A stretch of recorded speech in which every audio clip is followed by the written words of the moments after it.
The Harrow estate looked its best when trying to hide its rot. Lydia stood before her bedroom mirror, watching her maid secure the last pin in her hair. The diamonds at her throat, her grandmother's, one of the few pieces not yet sold, caught the lamplight and threw it back cold. Through the window, carriages lined the drive. The kind of carriages that belonged to people who still had money, who came to witness the spectacle of a family clawing its way back from the edge. "Miss, you're bleeding." Lydia glanced down. She'd been gripping her fan so hard the ivory edge had cut into her palm. "It's nothing, Anne." "That's the third time this week you've said that about something." Anne dabbed at the cut with a handkerchief, her weathered face creased with worry. She'd been with the family since before Lydia was born, back when there was still something to be proud of. "You don't have to do this." "Don't I?" Anne's silence was answer enough. The older woman's hands moved slower now, adjusting a curl here, smoothing fabric there, delaying the inevitable. Lydia watched her in the mirror and saw something she'd never noticed before. Fear. Anne was afraid for her, maybe even afraid of what came after, when the family's last valuable asset had been sold off to the highest bidder. "Will you stay?" Lydia asked quietly. "After?" "Stay where, miss?" "Here, with them. When I'm—" She couldn't finish the sentence. Anne's hand stilled. "Your father's already told the staff there'll be cuts. Says Lord Ashford's settlement will keep the estate, but we'll be running on half wages. Maybe less." She met Lydia's eyes in the mirror. "I've got a sister in Cornwall, widowed last year. She's asked me to come help with her shop." "Then why haven't you gone?" "Wanted to see you settled first." Anne's voice cracked slightly. "Foolish of me, wasn't it? Thinking I could make sure you'd be safe." Downstairs, laughter filtered up through the floorboards. The kind of laughter that came easy to people who'd never had to choose between dignity and survival. Lydia had been hearing it all evening from her room, each peal a reminder that she was the evening's main attraction, the sacrifice, the solution. She descended the stairs like a woman walking to her own execution. The dining room blazed with enough candles to bankrupt a modest household for a month. Her father stood near the head of the table, chest puffed out, playing the role of gracious host with the desperation of an actor who knew the theater was burning down around him. Thomas Harrow had been handsome once. Now he just looked expensive, and that way men do when they've spent decades maintaining an image they can no longer afford. His coat was new, or new enough that the seams hadn't started fraying yet, probably ordered on credit, another debt to add to the mountain already crushing them. His cheeks had that ruddy flush that came from too much port drunk too early in the evening, trying to steady nerves that wouldn't steady. "Ah, there she is!" His voice boomed across the room. Too loud, too jovial. "Gentlemen, Lady Pembroke, may I present my daughter, Lydia." 14 faces turned toward her. She knew most of them, had known them her entire life. Lady Pembroke, whose fortune came from 3 dead husbands and excellent timing. The Ashcroft brothers, whose father had made his money in shipping before it became unfashionable to acknowledge how. Margaret Whitfield, who'd married well and never let anyone forget it. The Denton twins, identical and insufferable, who collected gossip like other people collected coins. And there at her father's right hand sat Lord Edmund Ashford.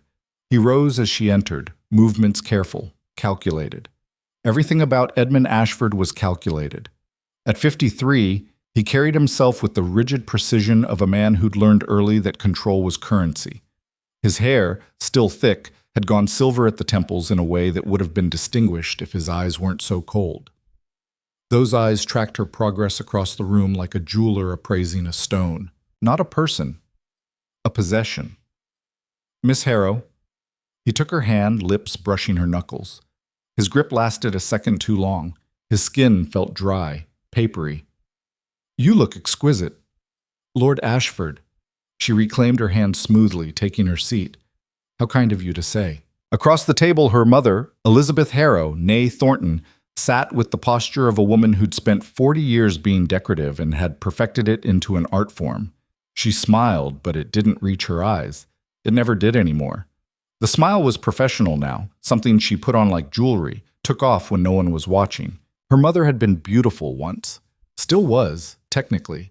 But it was the kind of beauty that took work now. The kind that required creams and careful lighting and never, ever admitting how much effort went into maintaining it.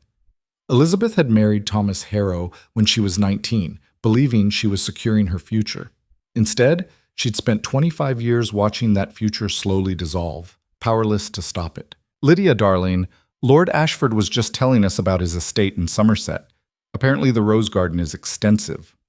12 acres, Ashford said, settling back into his chair with the satisfaction of a man about to close a deal. My late wife was quite fond of roses. The garden has been neglected since her passing. It needs a woman's touch. His late wife. The second one. Catherine, her name had been. Dead at 31 from complications after childbirth. The baby had died too. Nobody mentioned the first wife anymore, Adelaide, who'd fallen down the stairs and broken her neck within a year of marriage. 2 dead wives before 45. Now he was shopping for number 3. How tragic, Lydia said, reaching for her water glass, that the roses should suffer. She saw her father's jaw tighten, saw the warning in his eyes. Play along, smile, make this easy. The first course arrived. Soup, something with asparagus that probably cost more than Anne's monthly wages. The servants moved like ghosts around the table, filling glasses, replacing spoons. Lydia recognized most of them, but they wouldn't meet her eyes. They knew. Everyone knew. Conversation flowed around her, the usual aristocratic theater. Who'd been seen where? Which families were rising? Which were falling? Lord Pemberton's scandal with the opera singer. The Ashcroft shipping contracts in the West Indies. Someone's daughter making a brilliant match to an earl's second son. I must say, Thomas, Lady Pembroke's voice cut through the chatter like a knife through butter. It's refreshing to see a father who understands practical arrangements. So many these days let sentiment cloud judgment. Lady Pembroke was 70 if she was a day, preserved through sheer stubborn will and probably several pacts with darker forces. She'd buried 3 husbands, outlived them all by decades, and now spent her time dispensing advice nobody wanted and collecting other people's misery like souvenirs. Indeed, her father lifted his glass. I've always believed in the old ways. A marriage should strengthen families, build alliances. Love, he smiled, and Lydia's stomach turned. Love is for poets and fools. Wise words, Ashford said, and his hand drifted to the table's edge, inches from Lydia's. I've always maintained that compatibility comes from shared values, not fleeting passion. Miss Harrow and I are remarkably well-suited in temperament, both practical, both understanding of duty. Practical. Duty. Words men used when they meant obedient. Lydia set down her spoon with more force than necessary. Lord Ashford, I'm curious. How do you measure compatibility with someone you've spoken to perhaps 6 times in your life? The table went quiet. Not silent. Conversations didn't stop exactly, but they lowered. Everyone suddenly very interested in their soup while tracking the exchange. The Denton twins leaned toward each other, whispering. Margaret Whitfield's eyes gleamed. Ashford's smile didn't waver. If anything, it sharpened. Quality over quantity, Miss Harrow. I've observed you at enough gatherings to recognize your intelligence, your composure, and your father has been most forthcoming about your character. Has he? It wasn't a question. Lydia. Her mother's voice held a thread of panic. Perhaps we should discuss. Your father speaks very highly of your education, Ashford continued, smooth as glass. He tells me you read Latin, philosophy. Unusual interest for a woman, but I confess I find the notion of an educated wife appealing, someone capable of interesting conversation. How generous of you to find my education appealing rather than threatening. Her father's fork clattered against his plate. Lydia. No, Thomas. Ashford held up a hand, still smiling that calculated smile. I appreciate directness. It's a rare quality. Your daughter speaks her mind. I admire that. Within reason, of course. Within reason. There it was, the cage with prettier bars. The second course arrived. Fish, delicate and expensive, garnished with things Lydia couldn't identify. She pushed it around her plate, watching the table through the veil of candlelight and forced civility. Everyone here knew what was happening. Everyone was complicit. Margaret Whitfield leaned forward, jewels glittering at her throat. Miss Harrow, surely you must be thrilled. Lord Ashford's estate is magnificent, and after your father's recent difficulties, well, She let the sentence hang, poisonous and complete. Recent difficulties. Lydia tasted the words. Is that what we're calling it now? Darling, her mother started. No, Mother, Mrs. Whitfield is right. Let's speak plainly, shall we? Lydia looked around the table, meeting each pair of eyes in turn. Everyone here knows my father has gambled away nearly everything. The estate is mortgaged. The London house has been sold. We're 3 months from complete financial ruin. Lydia, her father's voice cracked like a whip. She kept going, feeling something large and terrible building inside her chest. And everyone here knows that Lord Ashford has generously offered to clear those debts in exchange for a wife young enough to be his daughter. So let's not pretend this is about compatibility or shared values or interesting conversation. Let's call it what it is. The silence now was complete. Even the servants had frozen, a footman mid-pour with the wine decanter. One of the Ashcroft brothers coughed. Lady Pembroke's fans stopped moving. The Denton twins looked like it was Christmas morning. Lord Ashford studied her, and for the first time, something flickered behind those cold eyes. Not anger, interest, like she'd become more valuable by being difficult. And what would you call it, Miss Harrow? A transaction. He laughed. Actually laughed, sharp and short. At least you're honest, that's something. More than most women in your position would dare to be. My position. Lydia felt something crack open inside her chest. Not breaking, but splitting, like ice in spring. Tell me, Lord Ashford, what exactly is my position? Lydia, that's enough. Her father was standing now, his face red, that port flush spreading down his neck. You will apologize. I'm curious what Lord Ashford thinks. Please. She turned back to him, and her voice was steady, so steady. Years of deportment lessons, of being told to modulate her tone, to never raise her voice, to be pleasant always, all of it holding her together now like scaffolding. Explain my position to me. Ashford set down his wine glass with deliberate care. When he spoke, his voice was quiet, which somehow made it worse. You're a woman of good family facing difficult circumstances. I'm offering you security, status, a home, children, if you're fortunate, everything a woman could want. Everything a woman could want, she repeated softly. And what if I want something different, such as choice? The word fell like a stone in still water. Choice. Ashford's smile had gone thin, reptilian. Miss Harrow, you're 23 years old, unmarried, with no fortune and no prospects. What choices exactly do you imagine you have? And there it was. The essential truth they built society on. Women didn't get choices. They got sold to the highest bidder and were supposed to be grateful for it. Her father moved toward her, his chair scraping back. Lydia, we will discuss this privately. No? She stood, her own chair protesting. We won't, because there's nothing to discuss. I'm not marrying Lord Ashford. I'm not marrying anyone I don't choose. Her mother made a small, wounded sound, like an animal caught in a trap. Sit down, her father hissed, his hand reaching for her arm. You're embarrassing yourself. I'm embarrassing myself? Lydia heard her voice rising and didn't care. You've sold me like a horse at auction, and I'm the embarrassment? I have saved this family. Her father's composure shattered completely. His hand closed around her wrist, too tight. Everything I've done has been to protect our name, our legacy, your gambling debts, your failures. She wrenched her arm free. Don't dress it up as sacrifice. You're trading your daughter to save yourself, and you want me to be grateful. Lady Pembroke gasped, one hand fluttering to her chest. The Ashcroft brothers exchanged glances. Margaret Whitfield looked delighted. This would be gossip for months, maybe years.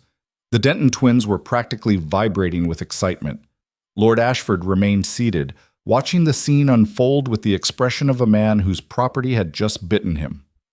Calculating. Already figuring out how to spin this to his advantage. I think, he said quietly, voice cutting through the chaos, your daughter needs time to reconsider her outburst. She needs to remember her duty, her father spat, turning on Ashford with desperation in his eyes. My lord, I apologize. She's overwrought. She doesn't understand. She understands perfectly, Ashford said, still watching Lydia. Don't you, Miss Harrow? You understand exactly what you're throwing away. I understand exactly what I'm refusing. Lydia. Her mother's voice broke. Actual tears now, running through the powder on her cheeks. Please, think about what you're saying. Without marriage, without family support, you'll have nothing. You'll be nothing. And there it was. The truth they'd all been dancing around. The essential threat that had governed every woman's life since time began. Step out of line and become nothing. Refuse the cage and lose everything. Lydia looked at her mother, 45 years old, beautiful, accomplished, with no money of her own and no identity beyond wife and mother. A woman who'd done everything right and still ended up powerless, watching her husband gamble away their security while she smiled and poured tea and pretended not to notice. Looked at Lady Pembroke, whose power came only from outliving husbands, from being harder to kill than the men who'd tried to control her. At Margaret Whitfield, who'd married herself into relevance and spent every day maintaining it, terrified someone might realize she was just as trapped as everyone else. At the Denton twins, who'd probably marry whoever their father picked, grateful just to be chosen. She looked at Lord Ashford, already calculating how to turn this rejection into leverage, how to frame it as her instability rather than his presumption. He'd find another girl. Younger, maybe. More desperate. Someone who wouldn't make a scene, and she looked at her father, red-faced and desperate, watching his salvation slip away because his daughter had dared to say no. You're right, she said quietly. I'll have nothing, but it will be mine. The simplicity of it stunned them all into silence. She walked out of the dining room, her footsteps steady on the marble floor. Past the sideboard with its silver tea service, another thing they'd probably have to sell. Past the portrait of her grandmother, who'd married at 16 and died at 40, worn out from producing heirs. Past everything that was supposed to be her inheritance and her prison. Behind her, chaos erupted, her father's voice roaring, demanding she come back, apologize, fix this. Her mother sobbing, high and thin. Lady Pembroke scandalized, twittering, never in all my years have I seen such defiance. The Ashcroft brothers trying to calm everyone down. Margaret Whitfield's excited whispering. Lord Ashford's cold, measured tones suggesting perhaps the girl was unbalanced. Perhaps this was a blessing in disguise. Perhaps he'd had doubts himself about her suitability. Lydia climbed the stairs to her room, her hand shaking now that no one could see them. Anne waited there, already packing a small trunk. Efficient. Methodical. Like she'd been planning this for hours. Maybe she had been. How much did you hear? Lydia asked. Enough. Anne's hands moved quickly, pulling clothes from the wardrobe. I've put together what you can carry. 2 dresses, practical ones. Your winter cloak, it's getting cold. Your mother's pearls. I know where she hides them, and honestly, she owes you this much. Some small pieces you can sell. It's not much, but... Anne? Lydia caught her hands. You'll be dismissed for this. My father will... I'm 61 years old, and I've spent my whole life watching women get traded like furniture. Just once, I'd like to see one get away. She squeezed Lydia's hands hard, her grip still strong despite the arthritis. Your godmother, Lady Charlotte Finch. She lives in London, Bloomsbury. She's unconventional. If anyone will help you, it's her. I barely know her. I've met her maybe twice. She's your best chance. Maybe your only one. Anne pulled out a small leather purse, worn soft with use. This is everything I've saved, 43 pounds. It's not much. I can't take your savings. You can, and you will. Anne pressed it into her palm with the finality of someone who wouldn't be argued with. I'm too old to start over. You're not. I'll go to my sister in Cornwall like I should have done years ago. But you've got a chance. Don't waste it being proud. Lydia stared at the purse in her hand. 43 pounds. Anne's entire life of service, reduced to a handful of coins. How will you... My sister will take me in. I'll be fine. You won't be, not if you stay here. Anne turned back to the trunk, moving faster now. Your father will come for you soon. He'll lock you in, guard the doors. I've seen it before, the Claremont girl 10 years ago. Her father kept her locked up for 3 months until she agreed to marry. You have maybe an hour before he thinks of it. Lydia changed quickly, trading silk for wool, diamonds for nothing. The dress was dark gray, practical, the kind of thing a governess might wear. She looked at herself in the mirror one last time, Not the polished aristocrat her family had tried to make her, but something rawer, uncertain, real, scared. "Miss Lydia?" Anne stood by the door, the small trunk in her hands. "What you did down there, that took more courage than I've seen in all my years. Or more foolishness. Sometimes they're the same thing." Anne's eyes were bright with tears she wouldn't shed. "Now go, quickly, while they're still fighting about you instead of chasing you." Lydia descended the servants' stairs, trunk in one hand, Anne's savings in her pocket. The narrow staircase was dark, unlit. Servants didn't merit the expense of extra candles. She could still hear voices from the dining room, her father's rage now directed at her mother for raising such a defiant, ungrateful child. Lord Ashford's departure, making excuses, preserving his dignity. Lady Pembroke's gleeful commentary on the scandal. The kitchen was empty, the servants wisely making themselves scarce. Lydia slipped out the side door into the October night. The air hit her like a slap, cold, sharp, real. Behind her, the house blazed with light, warm and golden and full of people who would be talking about her for weeks. Poor Lydia Harrow lost her mind, threw away her only chance. What will become of her? Ahead, the drive stretched dark and uncertain, leading to a road she'd never traveled alone. Lydia adjusted her grip on the trunk and started walking. The gravel crunched under her boots, loud in the stillness. Every step took her farther from everything she'd ever known. Every step felt like jumping off a cliff, trusting that somehow she'd learn to fly before hitting the ground. She didn't look back. Not when she reached the end of the drive. Not when she heard a door slam somewhere behind her, someone shouting. Not when she turned onto the main road and the house disappeared behind the trees. She just kept walking, into the dark, toward London, toward a godmother who might not help her, toward a future that was completely, terrifyingly unknown. But it would be hers. But the mail coach to London left at dawn from the village posting inn 2 miles down the road. Lydia's feet ached by the time she reached it, blisters forming in her soft leather boots. Beautiful things, useless for actual walking. The trunk felt like it weighed 100 pounds. The inn was a squat stone building that had probably stood there for 200 years, accumulating grime and stories in equal measure. Light spilled from the windows. Inside, she could hear men's voices, rough and loud. A woman's laughter, sharper. Lydia stood outside, suddenly aware of how alone she was, how vulnerable. A young woman with a trunk and no protection. Every story she'd ever been told about what happened to girls who traveled alone came flooding back. She pushed open the door anyway. The tap room went quiet. Maybe a dozen men, all of them turning to stare. The innkeeper's wife stood behind the bar, a formidable woman with arms like hams and an expression that said she'd seen everything twice. "I need a room," Lydia said, proud that her voice didn't shake, "just for the night, and a seat on the morning coach to London." The innkeeper's wife looked her up and down, taking in the quality of her dress, the trunk, the lack of any maid or male escort. "That'll be 6 shillings for the room, 8 more for the coach." 14 shillings. Nearly a week's wages for someone like Anne. Lydia counted out the coins, Anne's leather purse feeling lighter already. Name? Miss Smith. One of the men at a corner table snorted. The innkeeper's wife shot him a look that could have curdled milk, and he went quiet.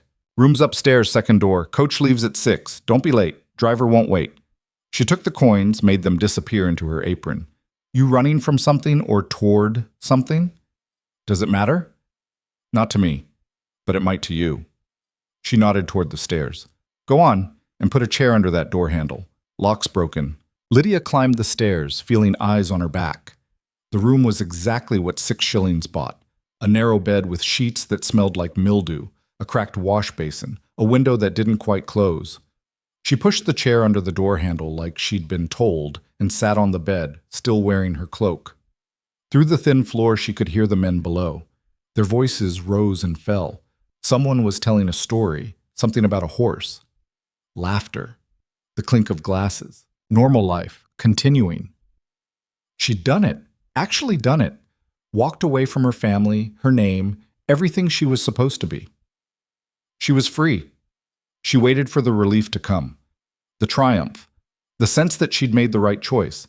Instead, she felt terrified. What if Charlotte refused to help? What if 43 pounds wasn't enough? What if her father came after her, dragged her back, locked her away like Anne had warned? What if she'd just made the worst mistake of her life? Lydia pulled her knees to her chest and sat awake until morning, listening to every creak and footstep, convinced every sound was her father coming to take her back. Nobody came.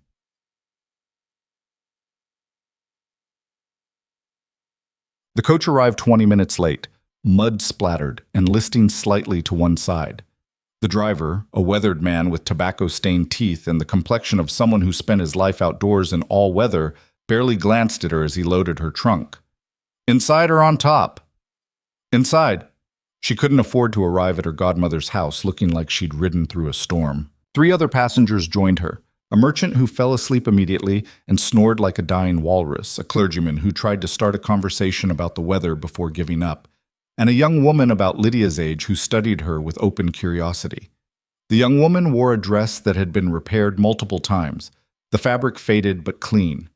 Her hair was pulled back in a simple knot, no hat, no gloves. Working class, clearly. But her eyes were sharp, assessing. "Running away or running toward?" she asked as the coach lurched into motion. "I'm sorry?" "You've got that look, like you've either escaped something terrible or you're chasing something impossible."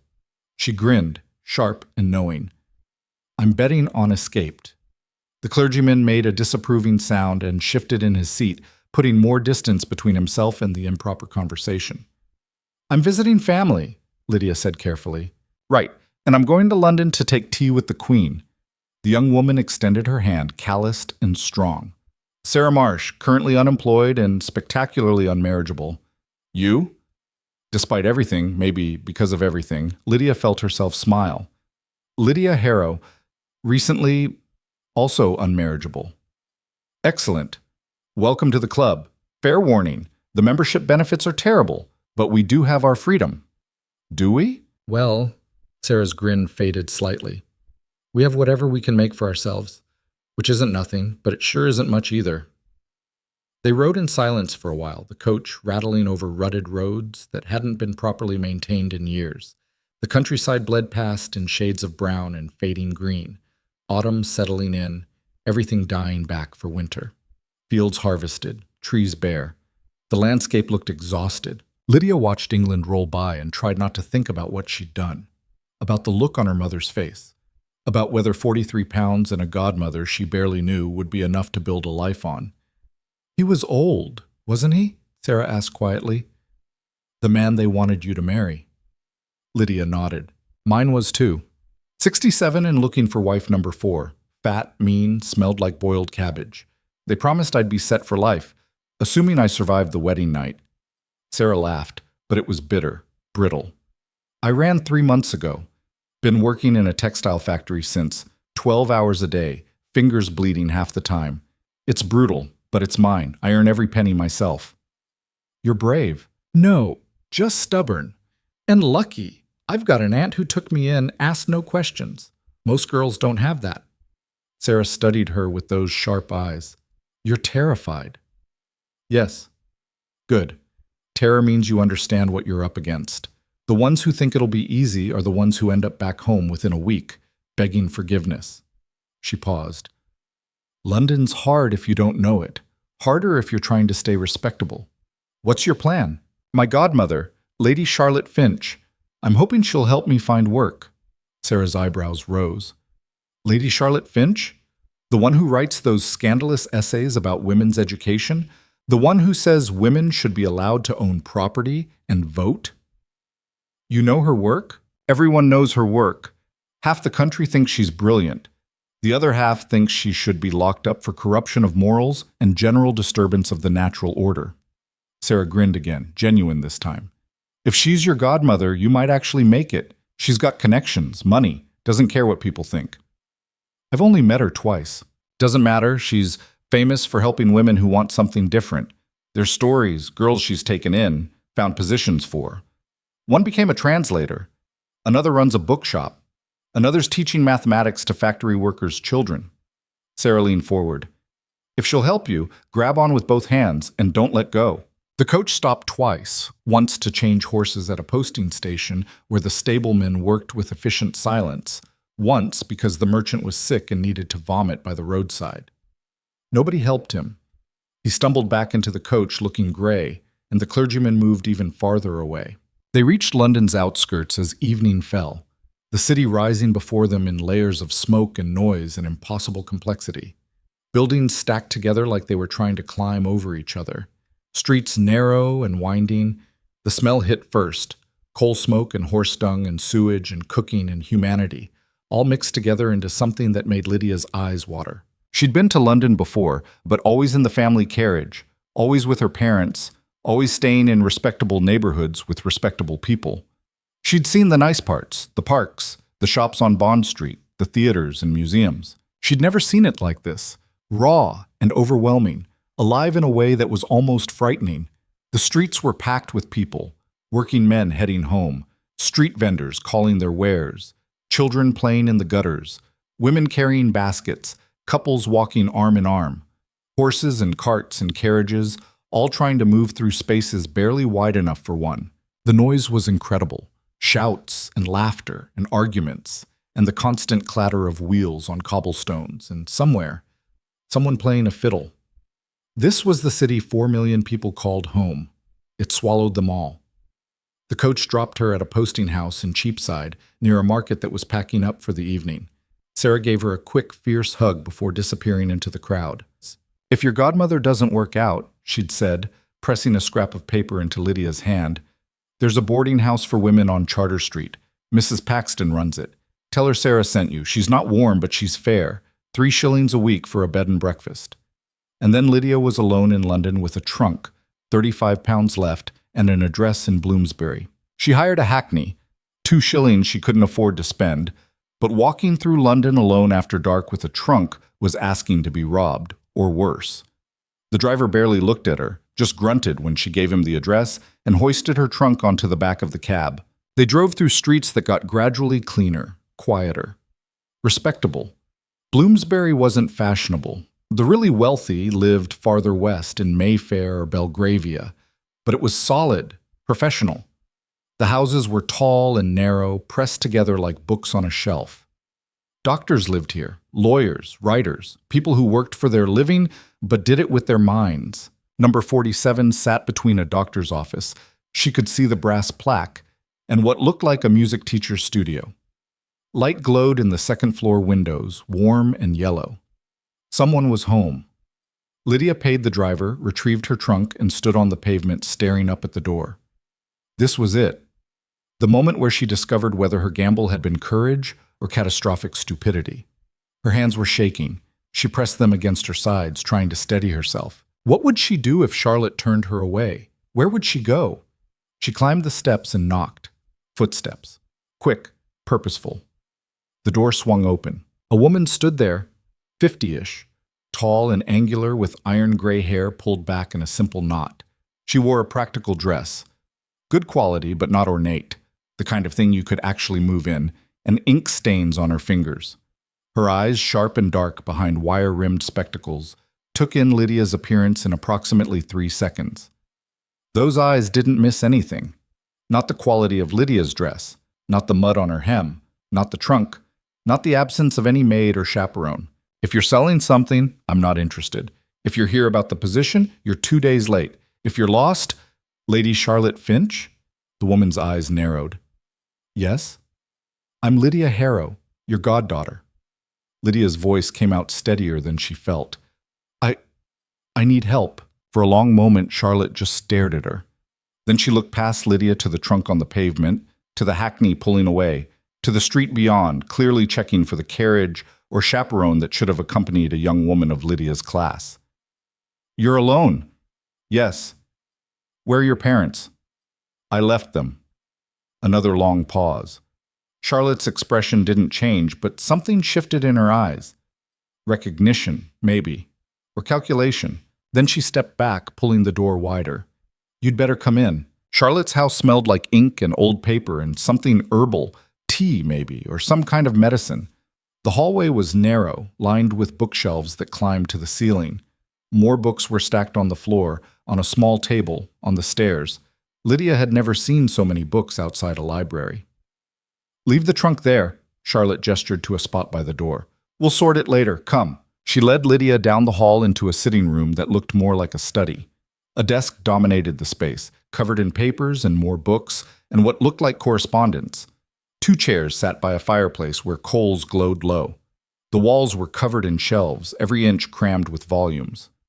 Charlotte moved to the fireplace, stirring the coals and adding more. Sit, you look half frozen. Lydia sat, her hands shaking now that the immediate crisis had passed. Or maybe just beginning. She wasn't sure anymore. When did you eat last? Yesterday, breakfast. Charlotte made a disapproving sound and pulled a cord by the door. Within minutes, a young woman appeared. Plain dress, efficient manner, not a traditional maid, something else. Emma, bread and cheese, tea. Whatever's quick. Charlotte turned back to Lydia. And send word to Margaret that I'll need her in the morning. Emma nodded and disappeared. Charlotte settled into the other chair, studying Lydia with those sharp eyes. Now, start from the beginning. Leave nothing out. So Lydia told her about the dinner, about Ashford and his dead wives, and the roses that needed a woman's touch, about her father's debts and her mother's tears, and the transaction they'd all agreed to without ever asking what she wanted, about walking out, about Anne and the 43 pounds, 33 now, and the mail coach and the terror that had been her constant companion for 36 hours. Charlotte listened without interrupting. When Emma returned with food, Lydia realized she was starving. She ate while she talked, the words coming faster now, tumbling out like she'd been holding them in too long. And your father, Charlotte said when Lydia finished, do you think he'll come after you? I don't know. Maybe. Probably not himself, he's too proud. But he might send someone, or he might just cut me off completely. Pretend I never existed. That would be simpler for him. Less scandal if the girl just vanished than if he has to explain why his daughter ran away the night he announced her engagement. Charlotte leaned back, fingers steepled. Your mother? She won't go against him. She never has. No. Elizabeth never had the spine for it. There was no judgment in Charlotte's voice, just observation. I knew her when we were girls. She was pretty and obedient and completely terrified of doing anything that might upset anyone. Your father saw an easy mark. You don't like him. I think your father is a weak man who mistakes control for strength. And weak men are dangerous because they'll do anything to hide their weakness. Charlotte stood, moving to the desk. The question is what you want now. Because running away was the easy part, Lydia. What comes next is harder. I want work. I want to support myself. Doing what? I don't know. Teaching? Governess work? I can read Latin, Greek, French.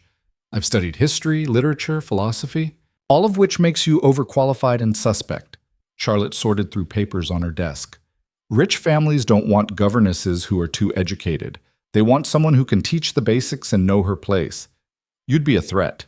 And you're too young, too pretty. The lady of the house would worry you'd catch her husband's eye. The bluntness stung, but it was true. Lydia had heard enough stories about governesses seduced or dismissed on suspicion. Then what can I do? Something that uses your mind. Something unconventional. Charlotte pulled out a sheet of paper, scanned it.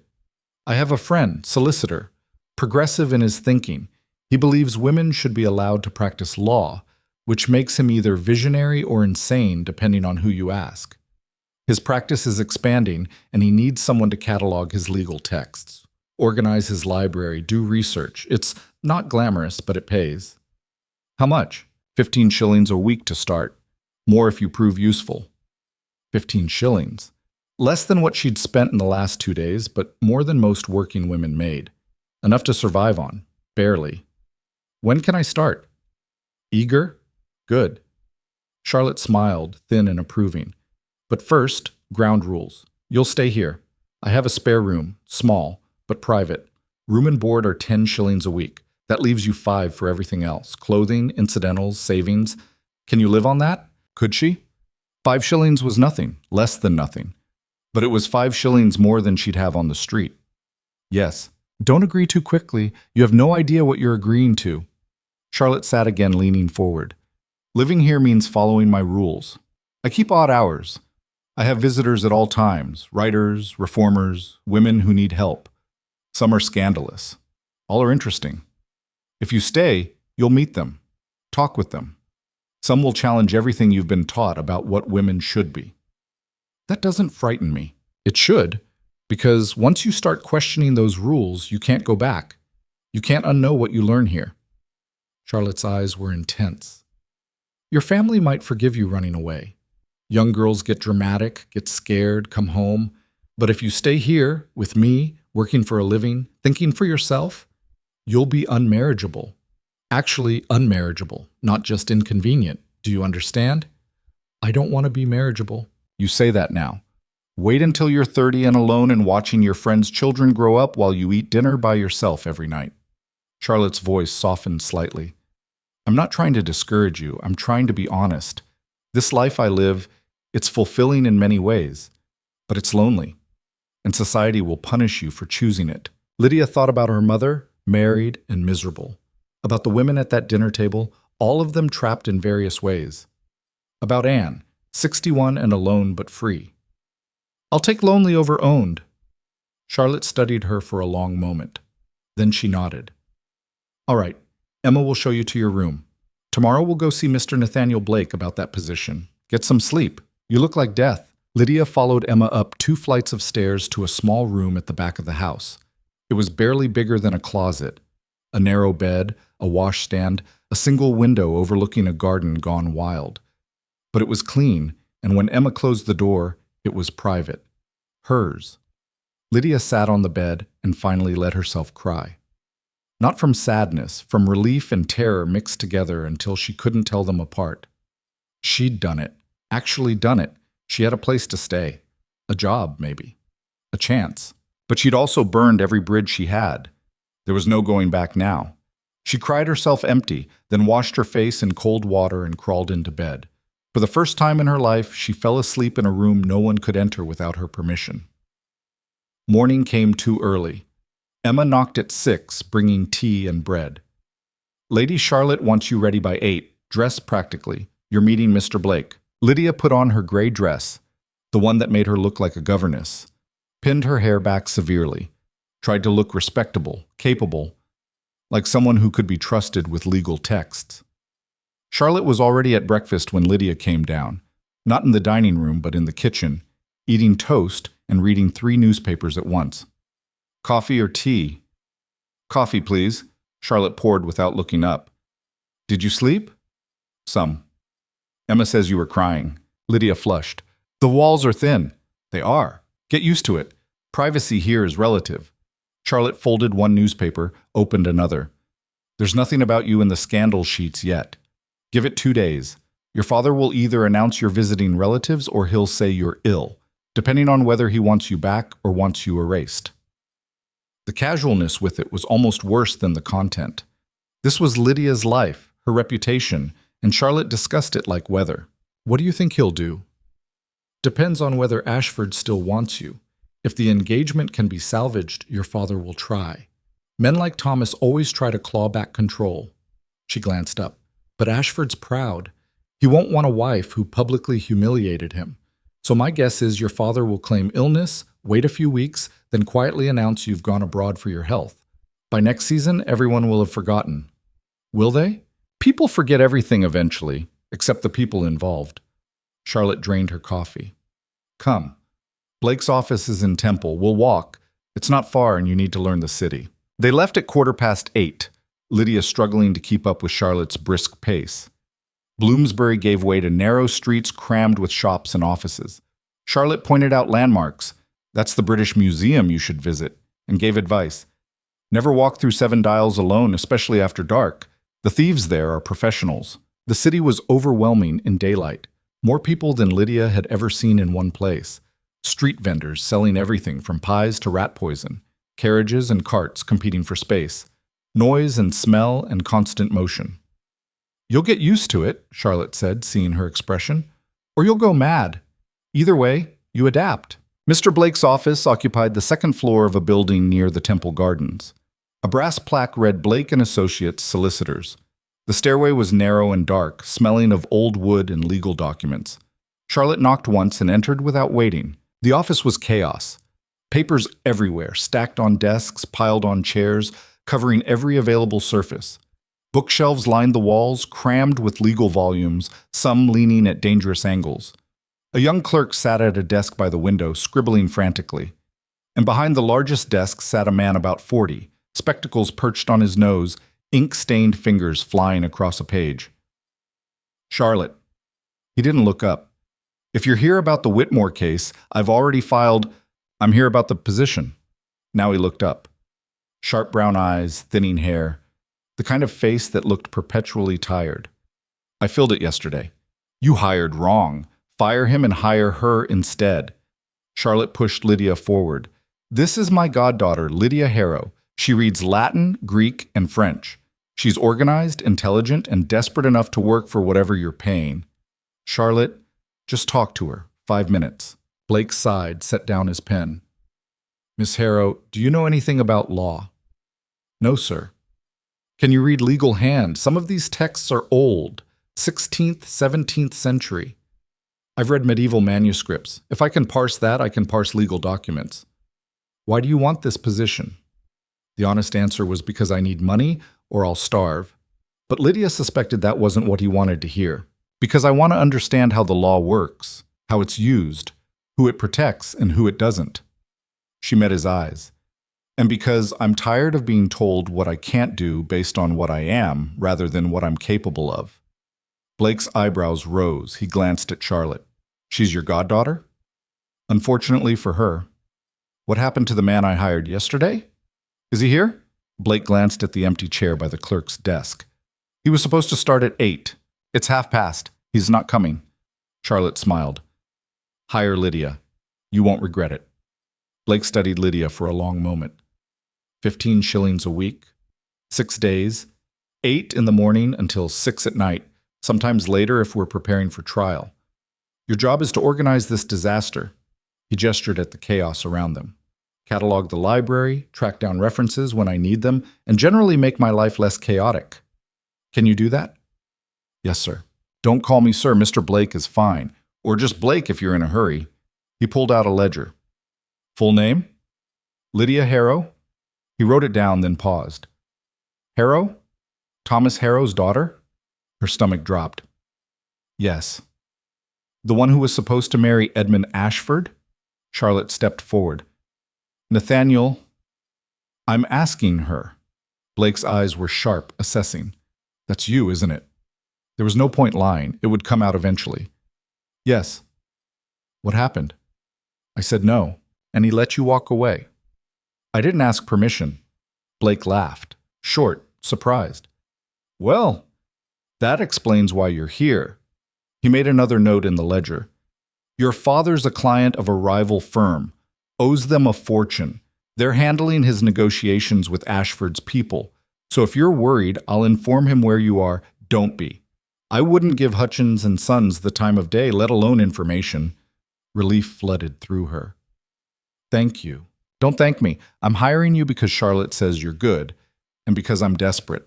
You're on trial for 2 weeks. Prove you're worth keeping. He pointed at the chaos. Start with the library. Those shelves haven't been organized since my father died. Everything's in the wrong place. I need to be able to find things. How should I organize them? By topic? By date? Alphabetically? Yes. Lydia blinked. Which one? All of them. Cross-reference. Multiple indexes. He was already writing again, attention shifting away. Figure it out. That's what I'm paying you for. Charlotte squeezed Lydia's shoulder. I'll leave you to it. Come home when you're done. Emma will have dinner ready around 8. And then she was gone, and Lydia was alone in a strange office with a man who'd just hired her to organize chaos into sense. The young clerk looked up from his work. I'm Peter. Don't worry. Blake seems harsh, but he's fair. And the work's interesting. Better than copying contracts for some banking firm. What do you do? Transcribe documents, file paperwork, run errands, boring things. Peter grinned. You get the library. Lucky you. Lydia turned to face the shelves. Hundreds of books, maybe thousands, all crammed together with no apparent order. Legal texts from different centuries mixed with contemporary case law.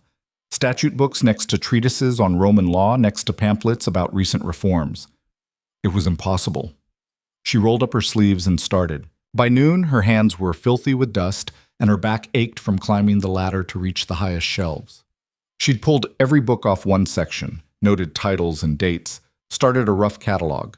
It was tedious, exhausting work. She loved it. Every book was a piece of understanding. Every case law volume showed how judges had interpreted statutes. Every treatise revealed arguments about what law should be versus what it was. She started seeing patterns, how certain principles recurred, how precedent built on precedent, how the law was both rigid and flexible depending on who was wielding it. "You've got ink on your face," Peter said around 2 o'clock, bringing her tea. "Thanks." She scrubbed at her cheek, probably making it worse. "You're actually reading them." "Should I not be?" Most people just organize by spine color or something equally useless. Blake had one clerk who arranged everything by size. Peter laughed. "Drove him insane. He fired the man after 3 days." "How long have you been here?" 2 years, since I was 17. Peter leaned against the desk. "My father wanted me to go into trade, import business. Boring as death. I wanted something that mattered. Blake takes cases no one else will touch. Property disputes where the woman's the heir, contested wills, contracts where one party got cheated. Real stuff. Why does everyone else refuse them? Because they're not profitable, and because they challenge the way things are." Peter lowered his voice. "Last month we had a case, woman trying to keep her inheritance from her cousin. The law said it should go to the nearest male relative, but there was a clause in her father's will that specified otherwise. We won. The cousin was furious, said Blake was corrupting natural law by letting women control property. What did Blake say? That natural law was whatever those in power claimed it was, and maybe it was time for a different group to have power." Peter grinned. "The cousin threatened to have him disbarred. Blake told him to try." A solicitor who took unpopular cases, who hired women, who thought the law should change. Lydia felt something unfamiliar settling in her chest. Not quite hope. More like possibility. By 6 o'clock, she'd cataloged 3 shelves and created a basic index system. Blake emerged from his office, rubbing his eyes. "Still here?" "You said until 6. "Most people leave at 5 when I'm not watching." He examined her work. "This is good. Detailed. Can you read my handwriting?" He showed her a document covered in hasty scrawl. It says, "Property inheritance contested, Chester case, precedent in Blackstone Volume 3, check against recent ruling in..." I can't read that word. "Pemberton." "Good enough." Blake actually smiled. "You'll do. Come back tomorrow, same time." Lydia walked home through streets now familiar, her feet aching, her dress covered in dust, her mind buzzing with legal terminology and case law. Charlotte was in the study when she arrived, writing by lamplight. "How was it?" "Hard, dirty, fascinating." "Good. That's a good first day." Charlotte didn't look up from her work.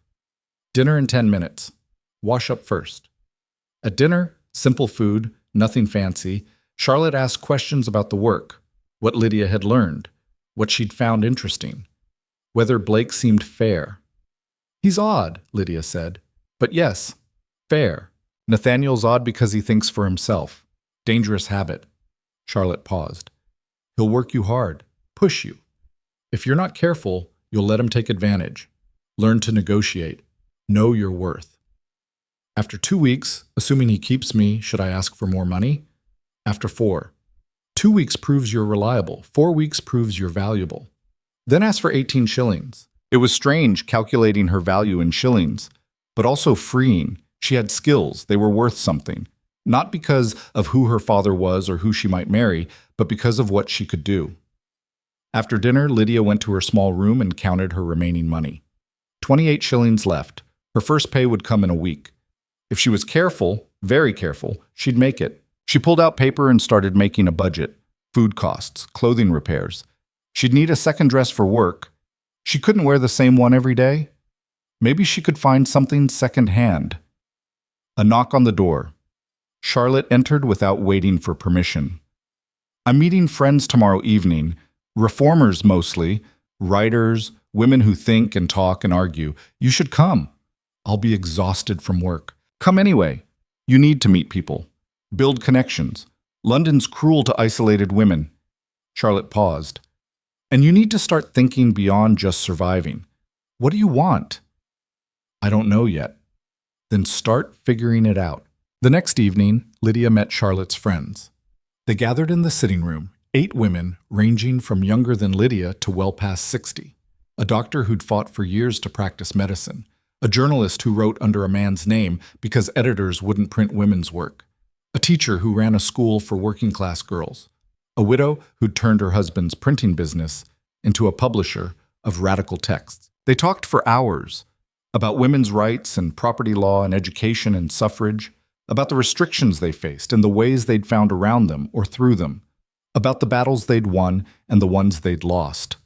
Lydia mostly listened, overwhelmed by the intelligence in the room. These women were doing things she'd never imagined possible. "You're Thomas Harrow's daughter," the journalist said. Her name was Mary Ashton, and she had sharp eyes behind thick spectacles. "The one who walked out on Edmund Ashford. News travels fast." "It does when it's interesting. Most girls in your position would have gone through with it." Mary leaned forward. "Why didn't you?" "Because I didn't want to die married to a man I hated." Dramatic but accurate. Ashford's first 2 wives did die. Convenient for him. Mary pulled out a notebook. "Would you be willing to talk about it? I'm writing a piece about forced marriages. Your story would—" "No!" The word came out sharper than Lydia intended. "I'm sorry, but no. If my father sees my name in print, I'd use a pseudonym. I always do, but I understand." Mary tucked the notebook away. "If you change your mind, let me know." The meeting broke up near midnight. Lydia helped Charlotte clean up teacups, plates, scattered papers. "Too much?" Charlotte asked. "No, it was—" Lydia struggled for words. "I didn't know women like that existed." "They've always existed. Society just works very hard to keep you from finding them." Charlotte stacked plates. "Every woman at that meeting has been called difficult, strident, unnatural. Every one of them has lost something for refusing to be quiet, but they're still here, still fighting. Do you think we can actually change things? I think we have to try, because the alternative is accepting that half of humanity will always be property." Charlotte met her eyes. "The work you're doing with Blake, it matters. Every case he wins sets precedent. Every woman who keeps her inheritance or her business or her children because of legal arguments you helped research is a crack in the foundation, small cracks. But enough of them and the whole structure shifts." 2 weeks passed. Lydia fell into a rhythm. Up at 6. Work by 8. 10 hours organizing, cataloging, researching. Blake started asking her to find specific cases, to track down precedents. She learned to read legal arguments, to see how lawyers built their cases piece by piece. Peter showed her shortcuts through the city, where to buy cheap food, which bookshops let you read for free if you were quiet, how to spot pickpockets. She learned to navigate London, learned which streets were safe and which weren't, learned to walk with purpose, head up, like she belonged, learned that looking lost made you a target. Her hands grew calloused from handling heavy books. Her back stopped aching. Her dresses got shabbier, but she stopped caring. She was too busy to care. Blake kept her on after 2 weeks, said her indexes were the best he'd ever seen, asked if she'd be willing to do more research, actual case research, finding arguments for upcoming trials. "It'll mean more hours and more pay. 20 shillings a week." 20 shillings. More than Charlotte had suggested asking for. Enough to save a little after expenses. "Yes, good. I'm taking a case that's going to be ugly. Woman trying to divorce her husband on grounds of cruelty.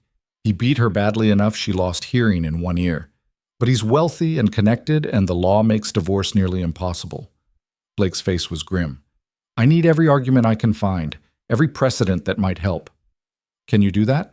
Lydia thought about her mother, trapped in marriage, about the women at Charlotte's meetings, about Catherine Ashford, dead at 31 with a baby who didn't survive. "I can do that." She threw herself into the research, spent hours reading case law, tracking down precedents, found 3 cases where judges had granted divorces on cruelty grounds, though the standards were impossibly high, found legal arguments about women's rights to physical safety, found gaps in the law where clever interpretation might give them room to maneuver. Blake read her notes and whistled. "This is thorough.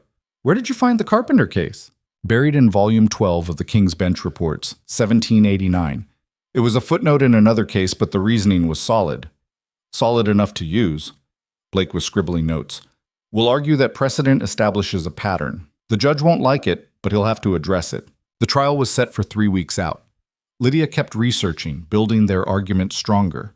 She met the client once, a woman about 35, quiet and nervous, with scars on her arms and that haunted look in her eyes that came from years of living in fear.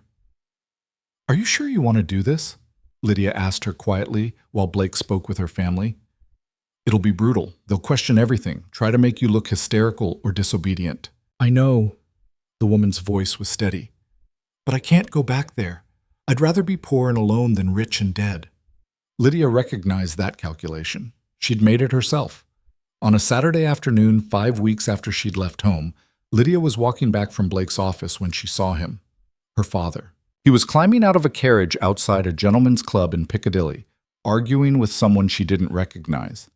The distance was too great to hear words, but his gestures were angry, frustrated. He looked older, grayer, worn down in a way she'd never seen before. Lydia stopped walking, pressed back against a building, her heart hammering. He hadn't seen her, wouldn't recognize her anyway. She was dressed like a clerk, hair pinned back, no jewelry, nothing to mark her as the daughter he'd tried to sell. She should have felt something, anger maybe, or vindication. "See, I survived without you." Or even pity. Instead, she felt nothing. He was a stranger who'd briefly controlled her life and now didn't. That was all. She turned and walked away in the opposite direction and never looked back. That evening, Charlotte received a letter. She read it at dinner, then passed it to Lydia without comment. It was from a friend who moved in society circles. Just a brief note, but it contained news. Thomas Harrow had announced his daughter had gone abroad for her health. Indefinitely. The engagement to Lord Ashford had been quietly dissolved. She was erased, as predicted. "How do you feel?" Charlotte asked. Lydia folded the letter carefully. Free. But that night, alone in her room, she finally let herself grieve. Not for what she'd lost. She didn't want that life anyway. But for what she'd never had. A father who'd valued her as a person rather than an asset. A mother who'd chosen her daughter over her own security. She cried quietly, so no one would hear through the thin walls, and in the morning, she got up and went to work. The divorce trial started on a Thursday. Lydia attended, sitting in the public gallery watching Blake argue their case. He was brilliant, methodical, building the argument piece by piece, using every precedent she'd found. The husband's lawyer tried to discredit the client, called her unstable, disobedient, suggested she was exaggerating, implied she'd driven her husband to violence through her own behavior. Blake dismantled every argument, calmly, methodically, with the force of law behind him. The judge looked uncomfortable. This wasn't how these things were supposed to go. Women didn't leave their husbands, didn't air private matters in court, didn't demand legal recognition of their suffering. After 2 days of testimony, the judge announced he needed time to consider. They waited a week. Then the ruling came. Divorce granted. The husband was livid, promising appeals. But Blake had won. Their client was free. Lydia stood outside the courtroom, watching the woman leave with her sister, and felt something settle inside her.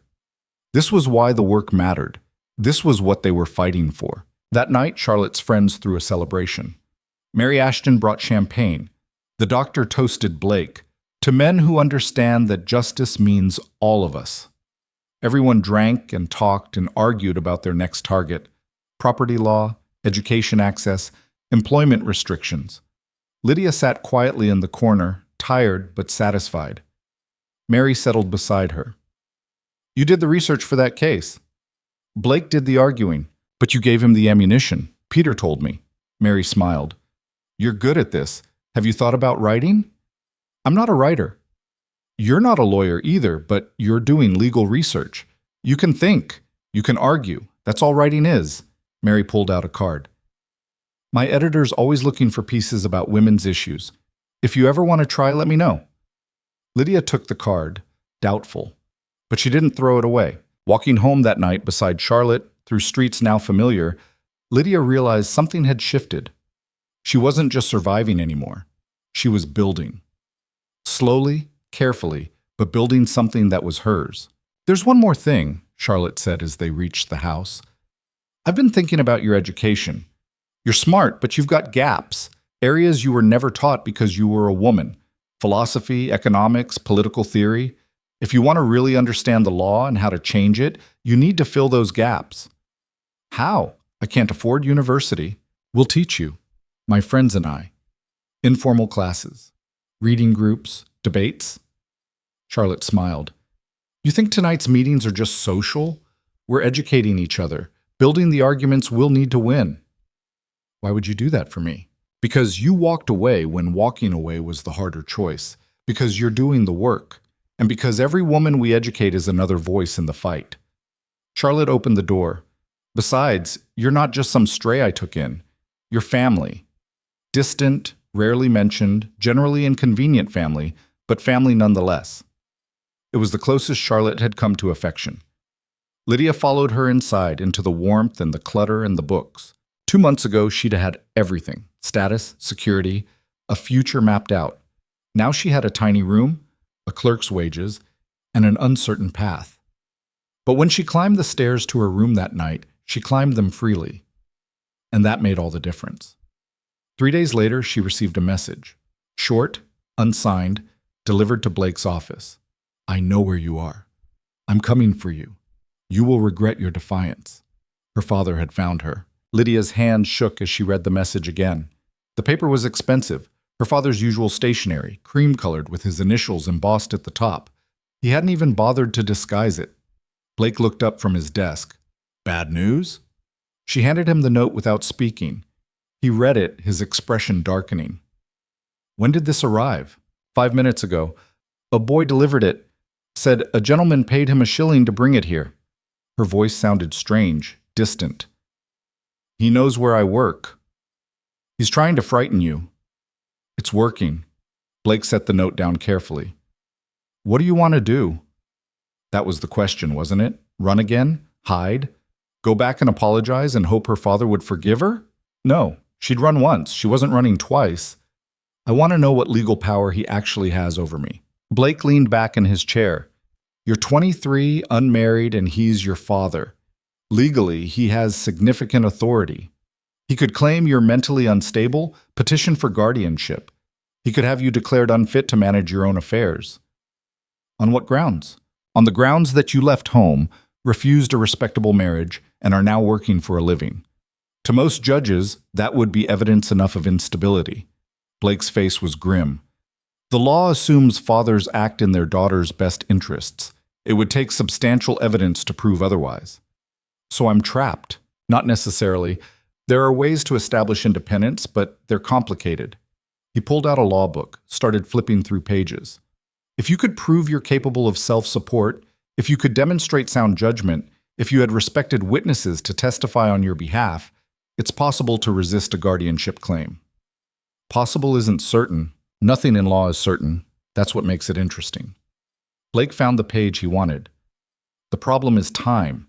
If your father moves quickly, he could have you back before we can mount a defense. And if he's smart, he'll do it quietly, claim you're ill, have a doctor sign off, take you away in the middle of the night. Lydia's stomach turned. She'd heard stories like that. Women who disappeared, sent to private asylums or locked away in country estates. Sometimes they came back. Often they didn't. How long do I have? Depends on how angry he is and how desperate. Could be days, could be hours. She stood, pacing. The office suddenly felt too small, the walls pressing in. Then I need to move faster. Faster at what? At proving I don't need him, at building a case for my own competence. She turned back to Blake. What would it take? Legally. What would I need to show? Blake studied her. Financial independence, stable employment, character witnesses, a demonstrated ability to manage your own affairs. Basically, you'd need to prove you're as capable as any man. Which I am. I know that. The law doesn't care what I know. Lydia stopped pacing. An idea was forming, reckless and probably stupid, but it was something. The guardianship laws. When were they last updated? 1872 mostly, some modifications in 74. And before that? Common law, going back centuries. Why? Because old laws have loopholes, contradictions, places where the logic breaks down. She moved to the shelves, started pulling down volumes. If I can find the weaknesses in the law itself, Find precedents where women successfully resisted guardianship. Find arguments that expose the contradictions. You want to research your own case. I want to understand the battlefield. She set the books on Blake's desk. Because if my father comes for me, I'm not going quietly. I'm going to fight him in court. And I'm going to win. Blake looked at her for a long moment. Then he smiled, sharp and approving. All right, let's find you some weapons. They worked through the night. Peter stayed late, bringing coffee and food. Nobody ate. Lydia read until her eyes burned, taking notes, building arguments. Blake cross-referenced, challenging every point, forcing her to defend her reasoning. The law was contradictory. On one hand, it assumed women were incapable of self-governance. On the other, it allowed wealthy widows to control property, permitted women to engage in business under certain conditions, recognized their legal personhood in contracts and debts. The inconsistency was the weakness. Here, Lydia pointed to a case from 1868. Elizabeth Garrett. Her father tried to prevent her from studying medicine.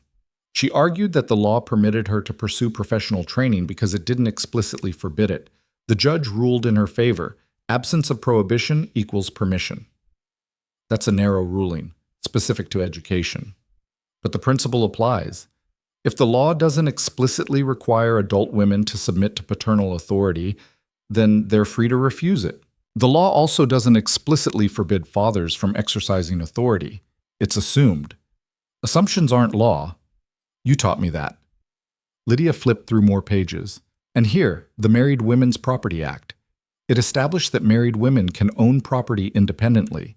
If married women have legal personhood, why don't unmarried ones? Because unmarried women are under paternal authority until marriage. Says who? Show me the statute. Blake stared at her. It's common law. Centuries of precedent. Precedent based on what? Religious texts, social custom, or actual legal reasoning? Lydia leaned forward. Because if it's just tradition, if there's no statute explicitly requiring it, then it's vulnerable to challenge. You'd need a sympathetic judge, or a clever argument, one that makes refusing my independence look like overreach.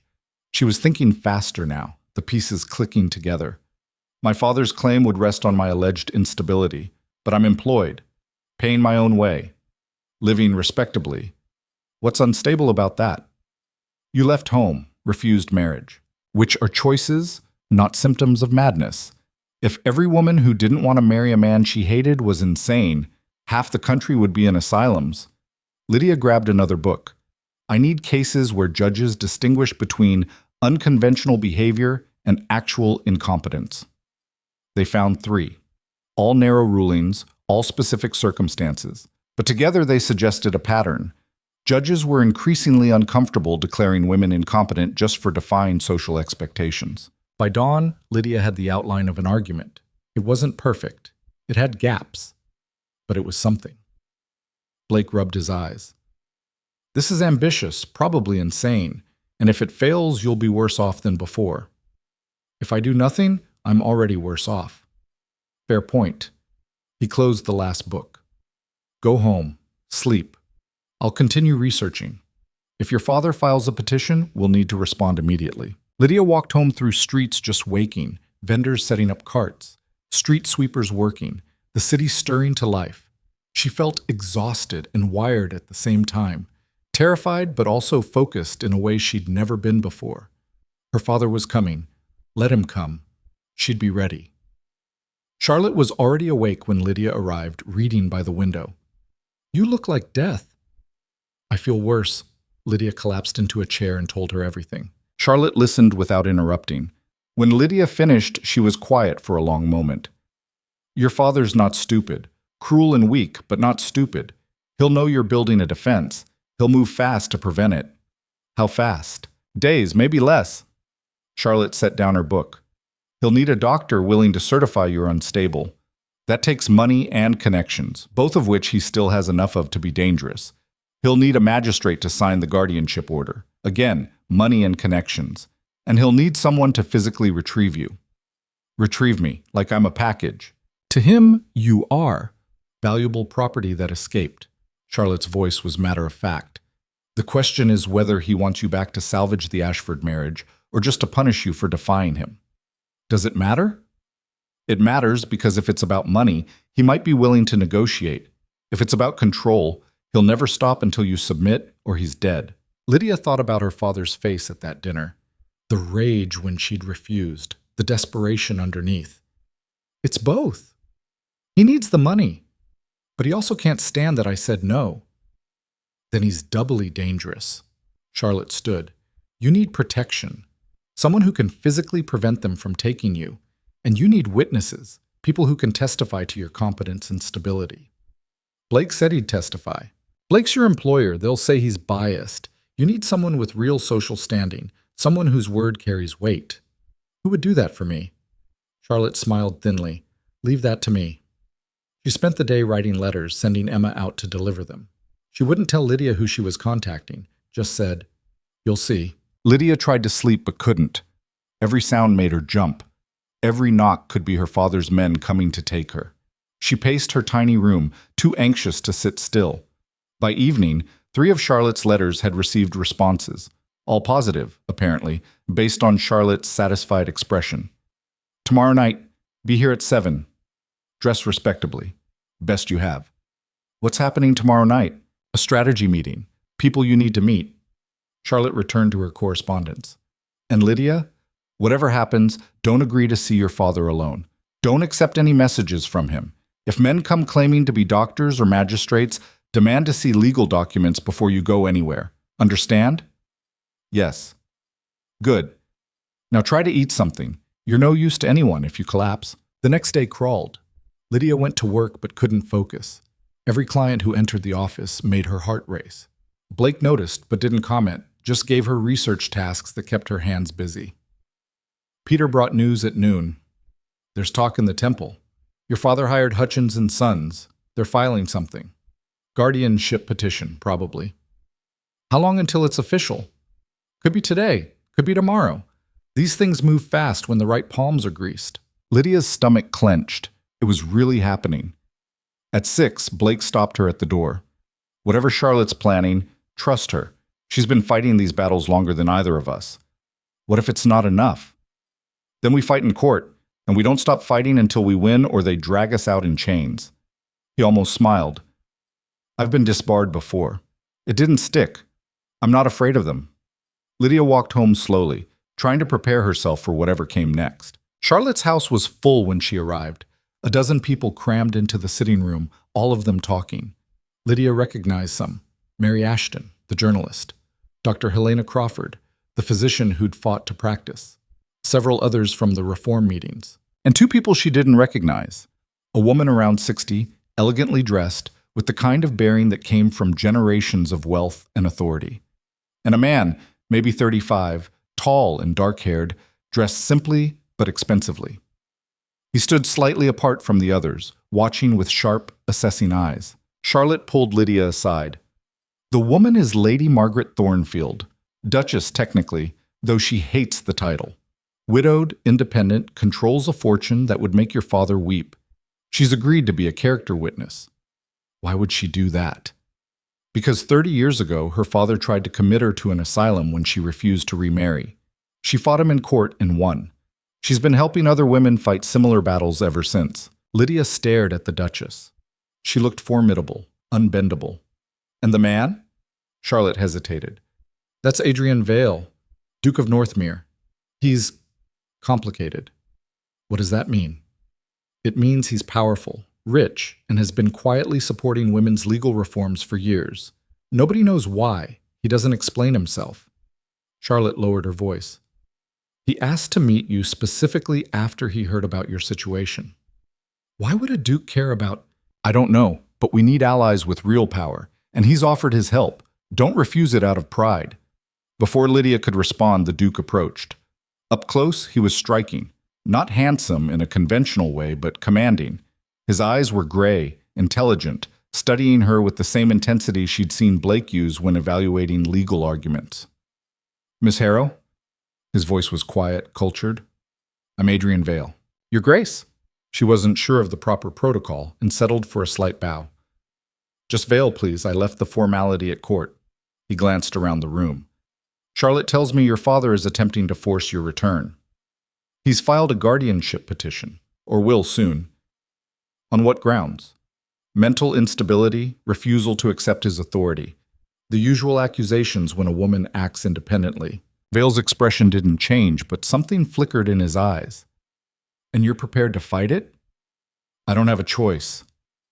Everyone has choices. You're choosing the harder path. He paused. I'd like to offer my support, financial, if needed, legal resources, and my name as a character witness, if it helps. Lydia blinked. You don't know me. I know you walked away from a coerced marriage at great personal cost. I know you've built a new life through your own work. That's enough. Why would you do this? For a moment, Vale looked uncomfortable, the first crack in his composed exterior. Let's say I have personal reasons to oppose men who use the law to control women, and leave it at that. Charlotte called the meeting to order before Lydia could press further. They gathered around the table, papers spread out, the Duchess taking a chair like it was a throne. Right, Charlotte said. Thomas Harrow is moving against his daughter. We need to be prepared for multiple approaches: legal, social, and potentially physical. Blake is handling the legal defense. Margaret, I'm hoping you can work your social connections. The Duchess nodded. I'll make it known that any magistrate who grants that guardianship petition will find themselves socially isolated. I still have enough influence to make that stick. And I'll write about it, Mary added, not using Lydia's name, but the principle. Public pressure helps. Dr. Crawford leaned forward. If they claim mental instability, they'll need medical certification. I can provide a counter-evaluation. Independent, professional, that should carry weight. They'll bring their own doctor, Charlotte warned. Someone paid to say whatever Thomas wants. Then we make sure ours is more credible. The Duchess's voice was steel. Helena's reputation is impeccable. Any doctor contradicting her will look like a hired liar. Vale had been quiet, but now he spoke. What about physical safety? If Harrow sends men to take her, legal documents won't stop them. I've hired security, Charlotte said. 2 men, former soldiers. They'll be watching the house. Not enough. Harrow could grab her on the street, at work. Vale turned to Lydia. You'll need constant protection until this is resolved. I can't afford... I'm not asking you to pay. His tone left no room for argument. I'll provide security, discreet but effective. Lydia wanted to refuse, hated feeling like charity, but pride was a luxury she couldn't afford. Thank you. They spent 2 hours planning. Who would do what? How to respond to different scenarios. Blake arrived halfway through with news. The petition had been filed that afternoon. Hearing was set for 5 days from now. 5 days! Lydia felt the timeline compress. That's not enough time to prepare. It's deliberate, Blake said. They're hoping to catch us off balance, but we have enough. Barely, but enough. The Duchess studied Lydia. How are you holding up, child? I'm not a child. No, you're not. The Duchess smiled, sharp and approving. That's good. You'll need that steel in court. Judges expect women to cry and plead. Don't give them that satisfaction. I wasn't planning to. Good. The meeting broke up near midnight. People left in pairs and small groups, voices low, faces serious. This wasn't theoretical anymore. This was war. Vale lingered after the others left. A word, Miss Harrow? They stepped into the hallway, away from Charlotte's hearing. I meant what I said about protection. My men will start tomorrow. You won't see them, but they'll be there. If anyone approaches you, they'll intervene. Why are you doing this? Lydia asked again. Really? You don't know me. You owe me nothing. Vale was quiet for a moment. When he spoke, his voice was low, almost reluctant. I had a sister. Younger. Our father tried to force her into marriage when she was 17. She refused. He had her committed to a private asylum, paid doctors to declare her hysterical and unstable. She was there for 3 years before she died, 20 years old. The words hung in the air, heavy and terrible. I'm sorry. I was at university when it happened. By the time I found out and tried to help, it was too late. His face was controlled, but his hands were clenched. I've spent the last decade trying to prevent other women from meeting the same fate. So no, I don't know you, but I know what happens when men like your father are allowed to destroy women for the crime of having their own will. Lydia didn't know what to say. Thank you felt inadequate. Vale nodded and left without waiting for a response. Lydia returned to the sitting room. Charlotte was banking the fire, her movements slow with exhaustion. He told you about his sister? Yes. He doesn't talk about it often. It still haunts him. Charlotte straightened. You've assembled quite the alliance. A duchess, a duke, a solicitor who takes impossible cases, a journalist with a sharp pen, women who fought their own battles and won. Will it be enough?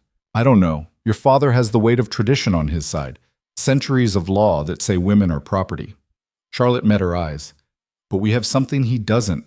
We're willing to burn the whole system down to win. He's just trying to maintain control. The next 4 days were a blur.